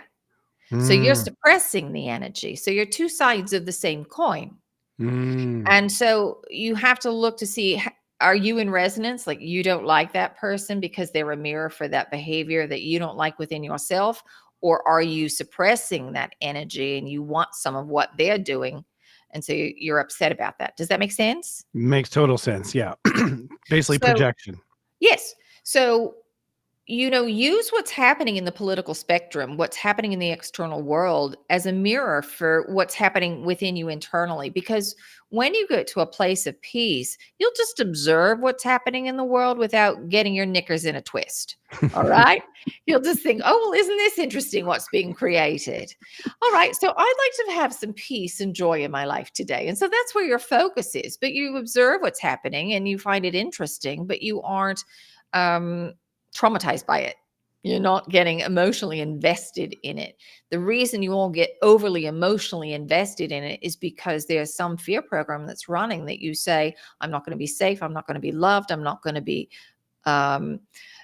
seen. I'm not going to have enough. There's something that is going to be missing for you because you're still perceiving things from a finite level. That makes total sense. So what can we do for our fellow humans who are stuck in that? Well, the first thing that we would say is put your focus on yourself to be the living light of showing them what's possible. Okay. Because a lot of people, you can say read this book or do this or do that, but they're not going to want to walk that path. But if they see you and you're exuding a lot of light, a lot of joy, a lot of peace, a lot of grace, they'll say, what is happening over there? I want some of what they've got over there. Mm, You're the living example. And also, you're reminding them of a frequency. They can feel it. And they may have forgotten that that frequency was even available to them. They didn't even know that was an option. So, mm, as you're living that light, it is contagious. mm. People Yes. that you pass on the street, you may not even open your mouth, but as you walk past them, they may feel that energy and you can impact them in ways that you can't even begin to imagine when they sense that. And they may be having a really down day, and all of a sudden they felt that wave of love and compassion brush by. That was the frequency that you were holding, and they had forgotten what that felt like. And so that can spur them to a whole new level. So you all have so much power. You can't even begin to know how much power that you have. And while yes, things in the external world may be a bit chaotic over the course of the next several months, 18 months really is what we're looking at right now. Um, that doesn't mean that your internal world has to be that way. Mm. And the more joy that you hold, the more joy you will see in the people and the situations around you. The more happiness, the more abundance that you hold, the more happiness and abundance you'll see reflected back to you. This is how reality is created. So I can live in joy and completely live in my own reality while the rest of the world is not. And that is always a possibility, regardless of external circumstance. Yes, and we'll say it this way: it's not that you are living in a utopia, but you are aware of the chaos and the struggles that those are around you are going through. But you don't drop down to their pain and their suffering. You hold the resonance so that they can lift themselves up. And this is what mastery is about, that you learn how to hold that even when chaos is all around you, so that Mm. you can be of service to those who are in need of a reminder. Which is maybe what you're doing. In some ways, yeah. We appreciate it. What do you see as a potential? I feel like we are looking here at Earth at all the things that could go wrong, but can you give us some idea of what could go right now that we're not looking or paying attention to? So there's a lot going right. Mm, You find that people are more conscious than ever about what's happening at a global level. For so long, you all were focused on the attainment of things, the mm, entertainment. yeah. You were lost in your television and your video games and things, but you've come out and kind of looked up a bit to see what else is going on. And so you're starting to take your power back. And when we look out at the world, there are things that you just don't even recognize because it's so ingrained in your culture at this point. But there are things that you do in terms of the body, in terms of ancient healing modalities and things that you have that have become more mainstream. Just take yoga, for example. Mm, That's very mainstream. Those are things that are very positive, that move you towards a greater connection to all that is. mm. But you don't really think about it. You just think, oh, it's become very mainstream. But there are more people who are awake today. There are more people questioning and realizing that the old way doesn't work, and they're going inside more and more to make choices, vibrational choices about what it is that they want to experience. So, that's going on. But on a bigger scale, and we know what you're asking, um, you know, greater healing for humans is right around the corner. Mm, Um, there is an extra dimensional aspect of everything to this. mm, So most of us have been kind of hanging back and not coming forward at this time in a very direct way with the general populace. We're connecting with you at the individual level with smaller groups, the way that we're doing here. But for the general collective, for us to show up with a giant ship above, your White House would generate way too much fear, because most people were still ingrained in the fear programs. That's what was being presented in entertainment. They're here to annihilate you. Mm. Well, if we wanted to annihilate you, we would have done it. And, your technology would be no match. So it's kind of, if you all think through it logically, you'd say, well, why am I worrying about this? But, those of us who want to support you, we've been hanging back a bit because we want you to elevate yourselves first, to claim your power so that when you interact with us, you aren't bowing to us.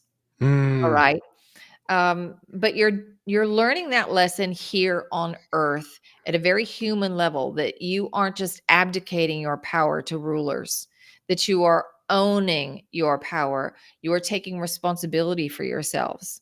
As above, so below. So as you learn to do that at the human to human level, you will be prepared and ready to do that at the interdimensional level. So there are factions who don't quite see eye to eye with us. We want to do things in a way that will support you and will be gentle for you, as opposed to ripping the rug out from underneath you.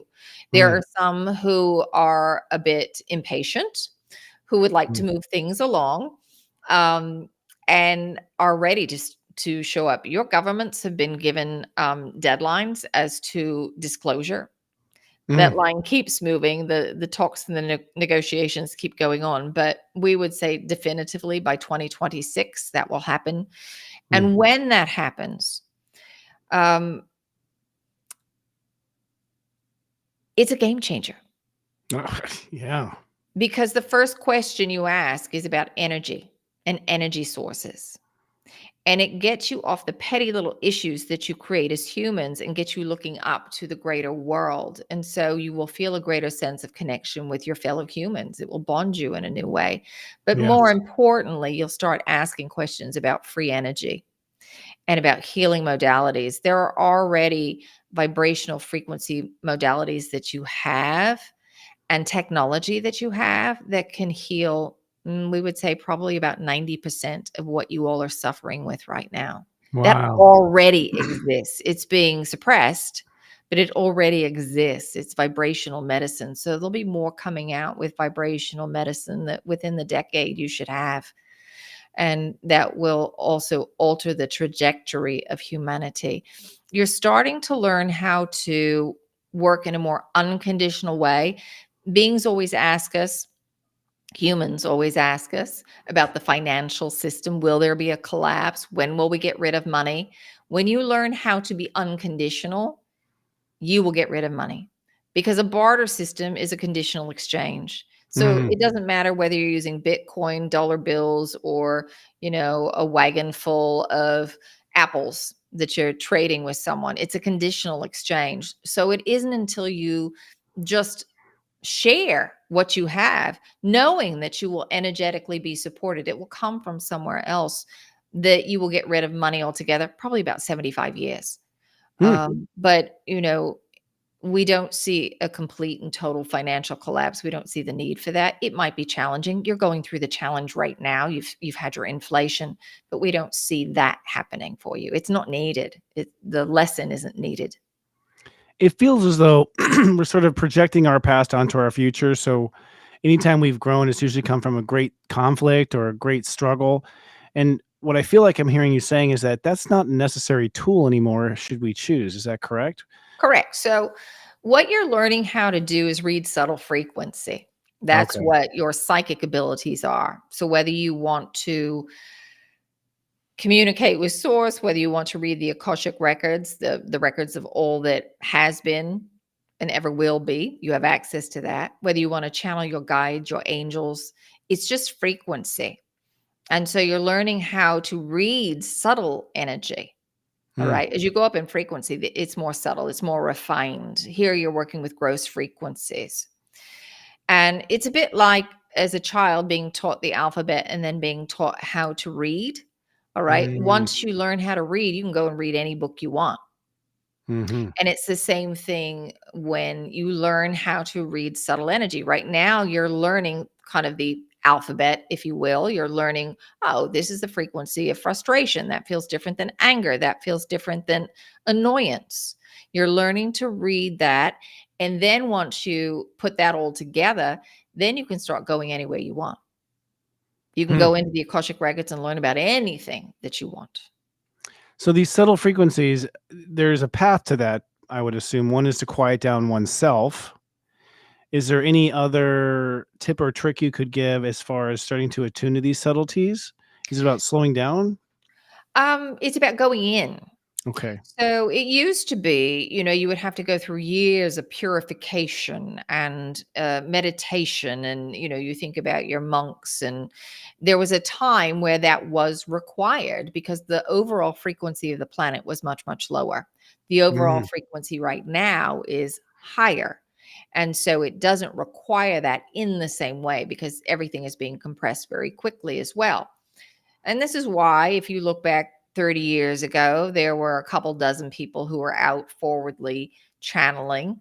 And today, there are lots and lots more people who have tapped into that energy.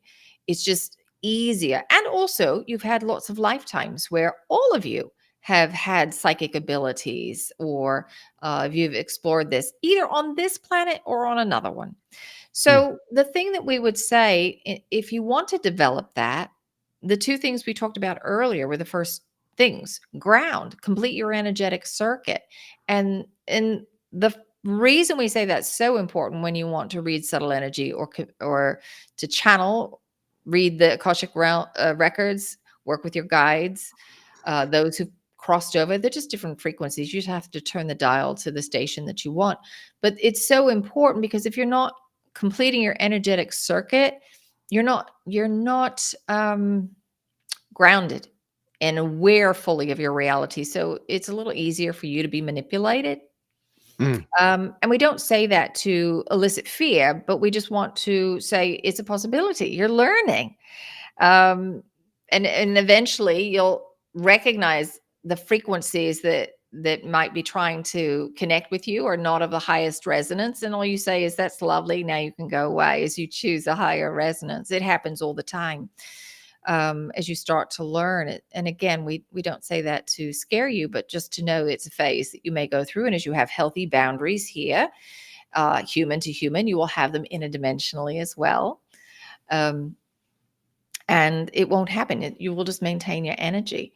They can connect to you because of your lower fears. All right. And as you clear Gotcha. those out, then it's fine. But as you're going here, it's just about choosing on a very regular basis, repeatedly, the frequencies that you want. So before your feet hit the floor in the morning, Mm. choose a frequency. What do you want? Do you want peace today? Do you want to feel passionate? Do you want clear communication? Do you want inspiration? What is it that you want? And then imagine, what would it feel like to embody that frequency right here, right now?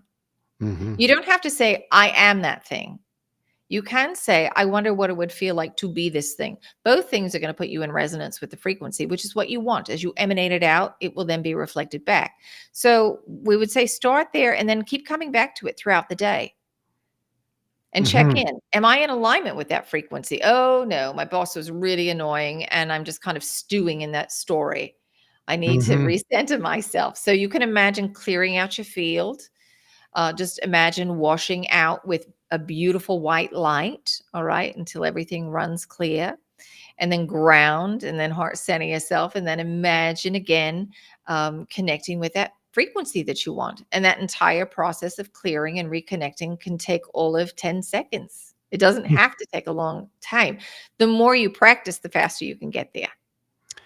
How does one maintain a boundary energetically? That's something we're still working, at least in my group, we're still working to figure out and master. So it's really maintenance of frequency, because the way you think of boundaries right now is kind of an intermediate step. You think of yourself kind of in a cocoon, you're kind of walled Mhm. off, but that will only take you so far vibrationally, because it's kind of akin to the finite state. You've created a wall. We want you to rethink that in terms of vibration and how you attract and create reality.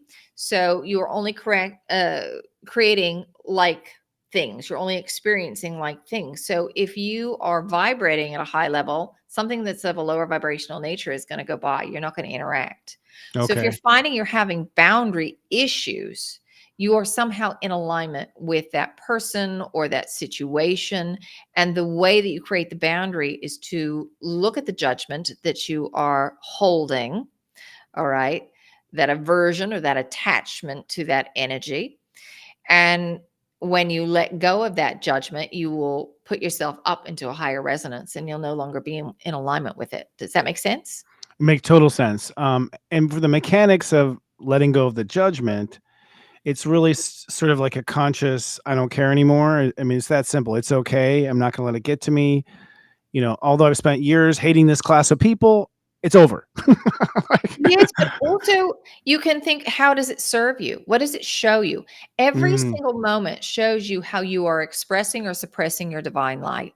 So okay. if you are judging a group of people, they are showing you that you have somehow suppressed your divine light because you are judging. So when you see, sometimes you create situations and they allow you to see an aspect of yourself you didn't know was there. Mm, Maybe you tap into an inner calm or an inner strength that you did not know was there. When you can see how it served you, how it showed you how you were either expressing or suppressing your divine light, that will help move you out of judgment.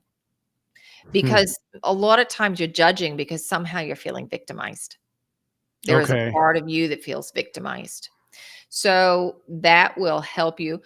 Usually, when you are flowing, you don't stop to think about anything. You're just present, you're in flow. It's not until you stop flowing that you start to question things. Right. And start to, yeah, on the victimization thing, I think that's very, there's a lot of that happening right now, it seems, on the planet. People are facing their victimization. Do you have any advice on how one, comes out of that? It seems like a perpetual pattern that's almost addictive sometimes. All of you, absolutely every one of you, has chosen before you incarnate something to be judged for. Okay. The way you look, your financial status, your sex, your sexual orientation, your intelligence, you found something to judge. All of you.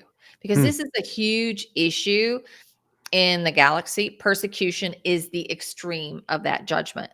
But you will all feel persecuted at some level for something. Um, so it's kind of a universal energy. But as you can kind of take a step back and see that everybody has their trials, you might think, well, that person's got it easy. They, their situation, is not that Hmm. bad. But me, I've really got it hard. It's the story you're telling yourself. That person may be having a huge internal turmoil that maybe you aren't having. You're having the external version. You're not seeing the internal one that's going on. So everybody will have their own version of struggle and difficulty and challenge. So when you can have compassion for others, to say, I don't know everything that's going on with that person. I'm sure it must be difficult because, even I've had an experience that was, maybe it wasn't that, but I know mine was hard.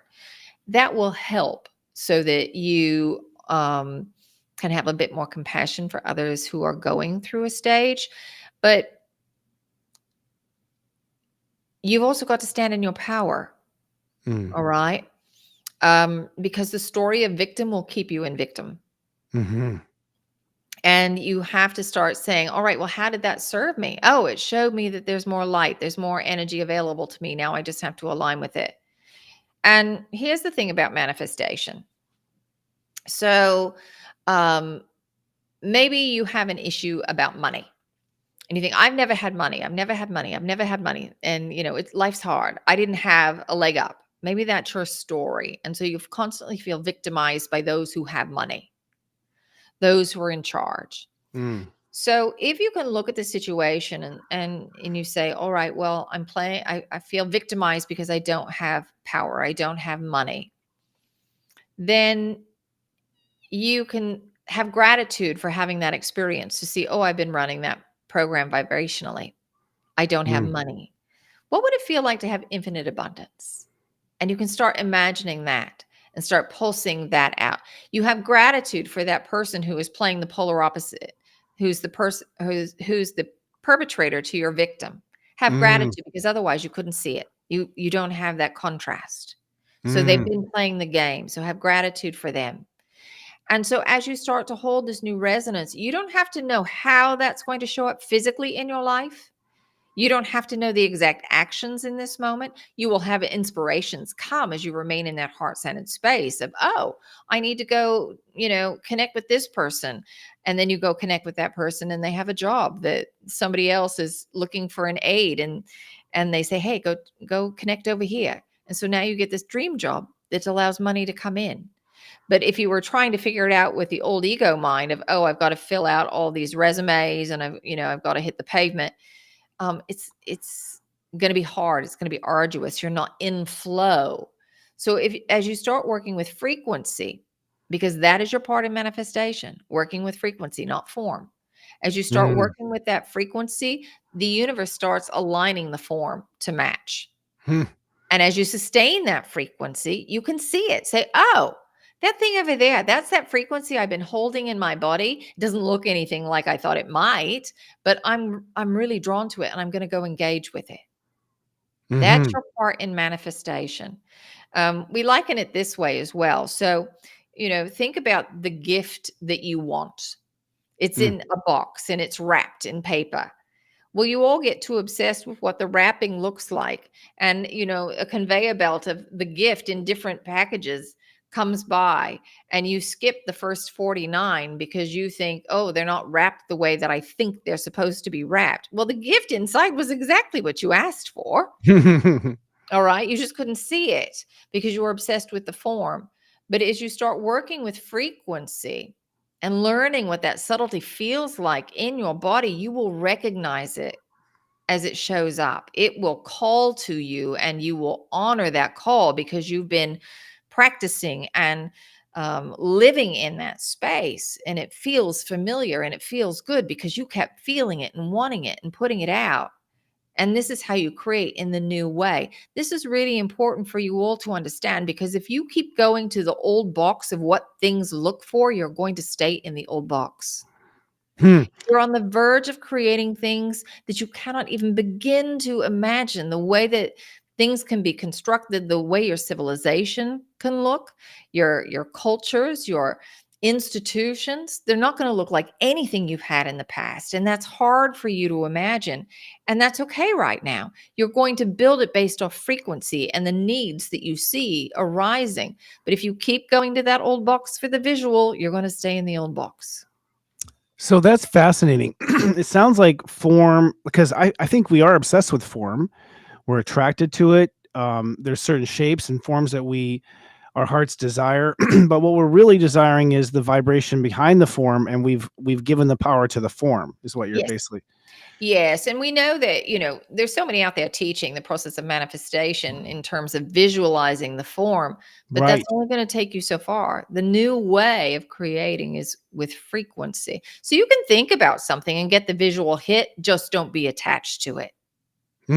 That's interesting. And that's true too, even with love and dating. I find so many people are, we have apps now on the planet, you probably know, where we're just swiping right because it's not the right form, not the right form, not the right form, not the right form, not the right Yeah. form.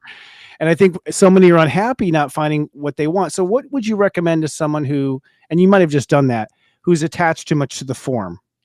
Well, let's talk about relationships. So, Okay. what is it that you want in a relationship? What are the qualities? And so you imagine those frequencies. And then you also look at your own life. Where are you giving those things to you? Where are you embodying those frequencies? Mm, So, if what you want is that high vibrational love and you want to be honored by that partner, are you honoring yourself? And if okay. you're not, then that partner's not going to until you give all those things that you want in a relationship to experience to yourself, it will be very difficult. Now, that's not to say that, partnerships are meant to help you to learn and to grow, but you have to be working on it at some level. You might have, maybe you're honoring yourself at maybe a volume out of 1 to 10, maybe at a 2. That partnership is going to help you to take that up to a 10. But you've got to give it to some extent to yourself first, because if you are not doing that, you're not holding that energy, then you won't get a matching frequency for it. Right. You're not attracting that frequency. Absolutely. Correct. And the other thing we'll say about relationships, because too many of you are focused and obsessed about the one. Mm-hmm. This time period that you're going through is about tying up a lot of karma or past Mm-hmm. life stuff. And that means lots of people coming in and working through with a lot of different beings. You think back 100 years ago and beyond, people married young and that was it. You had one partner and you didn't travel much. You didn't experience lots of people, and there was not a lot of exchange. Today, you all spin around the world and you meet new people every single day. You meet them online. So there's a lot of integration that's happening. And sometimes when you ask for that high vibrational relationship, you yourself are not there. You might need a couple short little relationships to get you up to that level. And so you get those first couple short ones, and then you get depressed saying, well, why can't I find my one? Where's my one? This never works. Where's my one? Each relationship is teaching you something. Sometimes you don't get what you want because the universe is prepping you. It's getting you ready. We'll give you another example here very quickly. Say you want to be on a stage and you want to speak in front of a lot of people, but you're not quite ready. You haven't held great boundaries yet to put you in front of all of those people. And that energy coming at you when you don't have a good boundary would leave you a heap on the floor. So you've got to learn really good boundaries first. So maybe that means that you do that through work, or maybe you even do it in your personal relationship. You're learning boundaries there, or learning, a new skill, gift, or ability. The universe always brings you what you need in order to get what you want. So the most important thing for you to do is to pay attention to what's showing up in your life right now, because it's a mirror for you, showing how you are expressing or suppressing your divine light. And if what you're asking for is of a higher vibrational nature, you got to look at what you're suppressing so you can bring more light in, more source in. And how the suppression, why is a person suppressing it? I mean, it's what I want, right? There can be a hierarchy of needs. Okay. So maybe there's something, let's say money. Maybe you want money, but you have in your family belief in the ancestral line that only people who are greedy have money. Only people who are unkind have money. And so for you, being a good person is more important. I see. Or maybe to get that thing that you want, you might not feel safe. And safety is a higher priority for you. So sometimes these issues are chained together, and you have to go and look and see what the result is of getting that thing, if there may be some limiting belief that's attached to it. Make sense? I muted there. It makes sense. We're basically tangled up all in ourself. And so sometimes we have to detangle cross beliefs or cross interests inside of us. Yes. And so if you're staying present in the moment, the universe will bring that awareness to you. You will create an opportunity to heal that, because if you keep saying, I want money, I want money, I want money, then you will get opportunities to redefine what either being a good person is, or in that example, maybe you meet somebody who's got a lot of money and they're a very kind and generous person. And so you reframe your belief system about people who have money. Right. So you'll get what you need in order to get what you want. So ultimately, it's about frequency. Well, you've been very generous. I know Wendy has worked hard tonight. I have one final question for you before moving on, and that is, Just the advice of this period of 18 months you've described. I think you've said it already before, but ultimately it seems like this is somewhat of a test for us as humans to get to the next level. Ultimately, your advice is to focus on our inner frequency and not look back. Am I correct? Yes. Yes. Life should be approached as an adventure, excitement, and joy for everything that you are experiencing. We know it's hard sometimes, but if you can hold that attitude, that will serve you very well in these chaotic times. Ooh, what's the universe have to bring for me today? It's saying that positive vibe. Yes. Yes. So we would like to do a language of light activation for you if you like it. We would love it. Thank you. What a gift.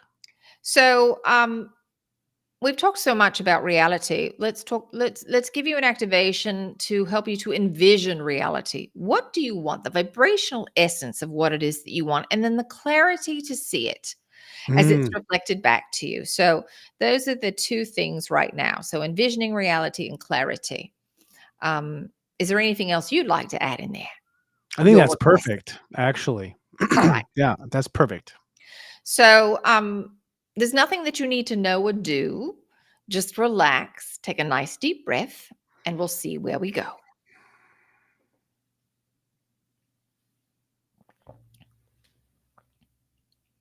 Ishukotara minimika berujgit bidakadai era minimijukati ambara arashukotara ana katara arashukoti minijukata berujgati bidakadai hasata ora minijukati wiji ot or bidijukata bidakadai hida arra minibidika berujgati bidijiti in the arra bidijukati bidakadai hisa antakata harra bidijukata bidakadai bidikata aza jiti bidijukata bidakadai aza jiji bidakadai bidakati hasa antakata harra bidijukata in the ara Aisha Shakata Hasudu Ore Imenamerika de Bidicati, he thish Kotor, Bidibjukatapatakatai. Take a nice deep breath. He's all that Arabidishakati, Bidishita, Ur Berjukatanda, Jodonda, Berjukata, Berjuna, Nini, Bidijukata, Didi Bidijukata, Jiji Bidakatai, Hasato or Menishakata, Hasa ar Minijiti, Imbakata ar Minijuta, ar Didi Bidijiti, Berjukata Badakatai, Hasa Ada, the with a Berjukata Batakata, as Akatai. Take another nice deep breath, and when you're ready, you can bring your presence back. So we'll leave you here, dear ones. Feel free to call on us directly. You don't need Wendy. Just ground yourself, heart center yourself, ask your question, and listen. So until we hear from you, we are around, we are watching, we are waiting, and we are sending many well wishes. Thank you. We are grateful. That was great. Thank you so much for your time in this. Oh, you're welcome. Those the peas. Yeah, they're very lovely, I have to say. And I have to say, I've heard other mediums with peas, and I seem to only attract the nice ones. You mentioned there's been there's shadier ones. I don't know. They're all sweet to me. And the light language, I can't describe it. That was probably my fourth time in your presence with that. And I'm paying more attention to what's happening inside of me. But I feel stuff, I don't know, detangling is the best way to feel. It feels like just becoming unstuck. Yeah. And it's different for everybody every time they hear it. And there are a couple of reasons for that. Sometimes you may already be in alignment with that frequency, so you don't feel a lot.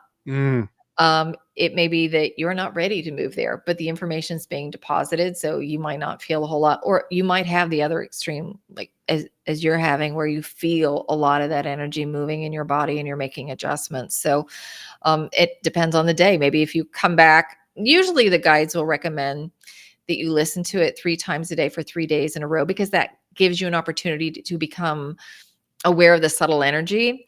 But the second time you come back, you might not have the same experience as you had the first time, because you might be in a different place vibrationally. But what's been amazing to me are the experiences that people have as a result of it. It seems like something that's so simple, but the way that they describe it is as a piece of spiritual technology. It most certainly is. I feel like it's using sort of, I don't know, wizard spells. I don't know. Like there's some, well, I mean, we've heard of this back in human time too, that there are commandments, there's words, sound, abracadabra. We've been told that certain vibrations shift us energetically. So it feels like it's playing along that technology Yeah. as It's the experience frequency. of it. Yeah. Yeah. Yeah. And it also feels kind of conversational language. I swear to God, it feels somewhere like someone, someone gossiping or there's Yeah. something that feels like, yeah. Wendy, you've been so generous with your time tonight. I'd like to know where people can get started with you. You have a language of light activation, basically light code for peace that you're offering. Is that correct? I think we have the QR Yes. code for that. Yeah. So there's a free download of a language of light, the symbols, and an activation that if you want, you can check out, and it really is about standing in peace in the midst of chaos. It's also about holding that resonance so that that kind of spreads through the collective, but you can certainly check that out there. That's terrific. And where are you heading in your professional? Your website is higherfrequencies.net. They can learn more about you there. Where are you focusing your time now? A lot of it's on the galactic light codes. That Okay. seems to have taken a bigger part of the work. But to be honest, I'm headed to Egypt in another month, and I feel Wow. like that's another. I'm waiting to see what happens from that. Some of my strongest past life memories are of Egypt, and especially when I first started channeling, those started surfacing, and it was the fall of Atlantis, and I went to Egypt. And I think it's 25 years. It's either 25 or 26, almost to the day that I'm going back. I felt called to go back in, it was either 98 or 99, and pretty much had the entire Giza Plateau to myself. Wow. And I did a little ritual, and because I have memories of leaving records and crystals there. And so I'm going back, and it feels like a reclamation of that and an opening of those records again. So, it's interesting. You were talking about Neptune and past lives, and The it portal. definitely feels like there's another upgrade that's coming here. So I'm curious to see where things will go after that, because I'm on the verge and something's moving. I'm just not sure where. How fun. Yeah. I also fled Atlantis to Egypt. Maybe we hung out. We were on the same escape boat. Probably. That would have been fun. And then I went to Why I Peru. feel such a strong connection to you. It could very well be. Yeah, you do feel like a galactic sister. It's such a pleasure. Well, I wish you'd come back and talk to us about what you discover in Egypt if you're in that place. And I would agree. I feel like there are Atlantean codes and some ancient things that are meant to come out. I just want to affirm that I'm seeing that in lots of places. So I'm excited that you're following that calling. Yes. Well, thank you. Yeah, I'd love to come back and chat with you. We'll see what comes up. I think it'll be very interesting. Yeah. Yeah. Well, you can burn down the Library of Alexandria and you can kill the messengers, but we reincarnate and channel that again. And Wendy's approved. So it was such a pleasure. Beautiful Libra. I'm so grateful to be your soul brother. Please stay after backstage for a second, just to say hi to our team, if you don't mind. I'd love to introduce you. Such lovely group that you've got here. So it was lovely to connect. You've got a good group too. Say hi to your brother for me. Will do. Okay. Talk to you soon. Ciao for now. Bye-bye. Bye, Wendy. Isn't she magical like Wendy, as in like Peter Pan Wendy? To me, I like go flying with Wendy. She's got this beautiful energy, and I'm so honored, honestly, to be working with people on such a high vibration. I mean, it makes me really appreciate who I am more. When I see the people that are reflecting me, it's just really an honor. Well, friends, it's been a great show. We went a little long tonight because we have such an amazing guest, but I do want to tell you some things coming up. First of all, if you want to laugh out loud and lead out loud, we have LOL coming up next week. It's going to be a great show. Our little team of mystics, we're kind of turning into more of a galactic talk show. We're We're going to talk this week about empowering food. We're going to talk about the food industry and how it's been somewhat hijacked by chemicals and all sorts of processes. We're going to use our psychic abilities to sort of roundtable the varieties of things that are happening, including why are foreign countries buying all of our farmland? It's something that we want to tune into. We'd love to lead out loud and laugh with you on Monday. That is live at 9 p.m. Eastern, 6 p.m. Pacific. Chris Rex, Scott Cruz, Devin Dewar, and myself here. Actually, I do have an announcement. It will not be on Serious Joy TV. It's going to be only on our LOL channel next week. That's because we found out YouTube was kind of demoting us for multicasting it. So we're going to put it over only in LOL. So I'll put a reminder to go to LOL, the LOL channel. It's at LOL Leading Out Loud on YouTube. Please come. If you haven't already followed us there, please follow us there. Hit the bell button so you're notified. Also, the new SeriousJoy.com is live. And as someone had mentioned earlier, you can go to the site. And if you register, you will see exactly what your astrology is. You will see exactly what the mood is. And it will calculate the step number changes and moods according to your location on Earth. That is for free. You don't have to sign up. But if you do sign up, we have an amazing teacher named Robbie Hunt. We're doing our monthly self-study hall. This is our deep dive into astrology. Robbie is always pushing the envelope with what she teaches. This week's topic is, why do opposites attract? She's going to dive into the astrology of why opposites attract. And we'll have 3 guests that reveal their chart and share. That's at 1 p.m. Eastern, 10 a.m. Pacific. It is a town hall meeting, which means you are invited into the Zoom room, and we do answer questions from subscribers at the end of the show. One of the many benefits of being a subscriber and member of Serious Joy TV. Sharing is caring. SeriousJoy.com, excuse me. Sharing is caring. So the highest form of flattery you can do is just share us with a friend or family. If you trust us with your astrology, please share us with others. Remember, our horoscopes come out every Tuesday. If you like to rub elbows with it, we have a Facebook club at SeriousJoy.club. Our only rule there is no politics, but you can post about your businesses. You can post your live shows there. You can do your spiritual practice with our members. If you want to follow me, you can find out all the places I exist and our company exists on SeriousJoy.social. That is our link tree available right now. And if you'd rather listen instead of watch, we do make this an audio podcast on Spotify, Stitcher, and Apple Podcasts. I want to say special thanks tonight to our producer, Diane DeStefano, and good friend of mine. Our casting coordinator, Nina Kay, is doing an amazing job, and also with the graphics director, Adam Turner, is kicking it and just knocking it out of the park. And our teaching staff, Robbie Hunt, Kristen Ryder, Devin Dewar, Joe Zamek, Gwen English, Daiki Komodo, and Heather Exposito. That's a hell of a staff, let me tell you.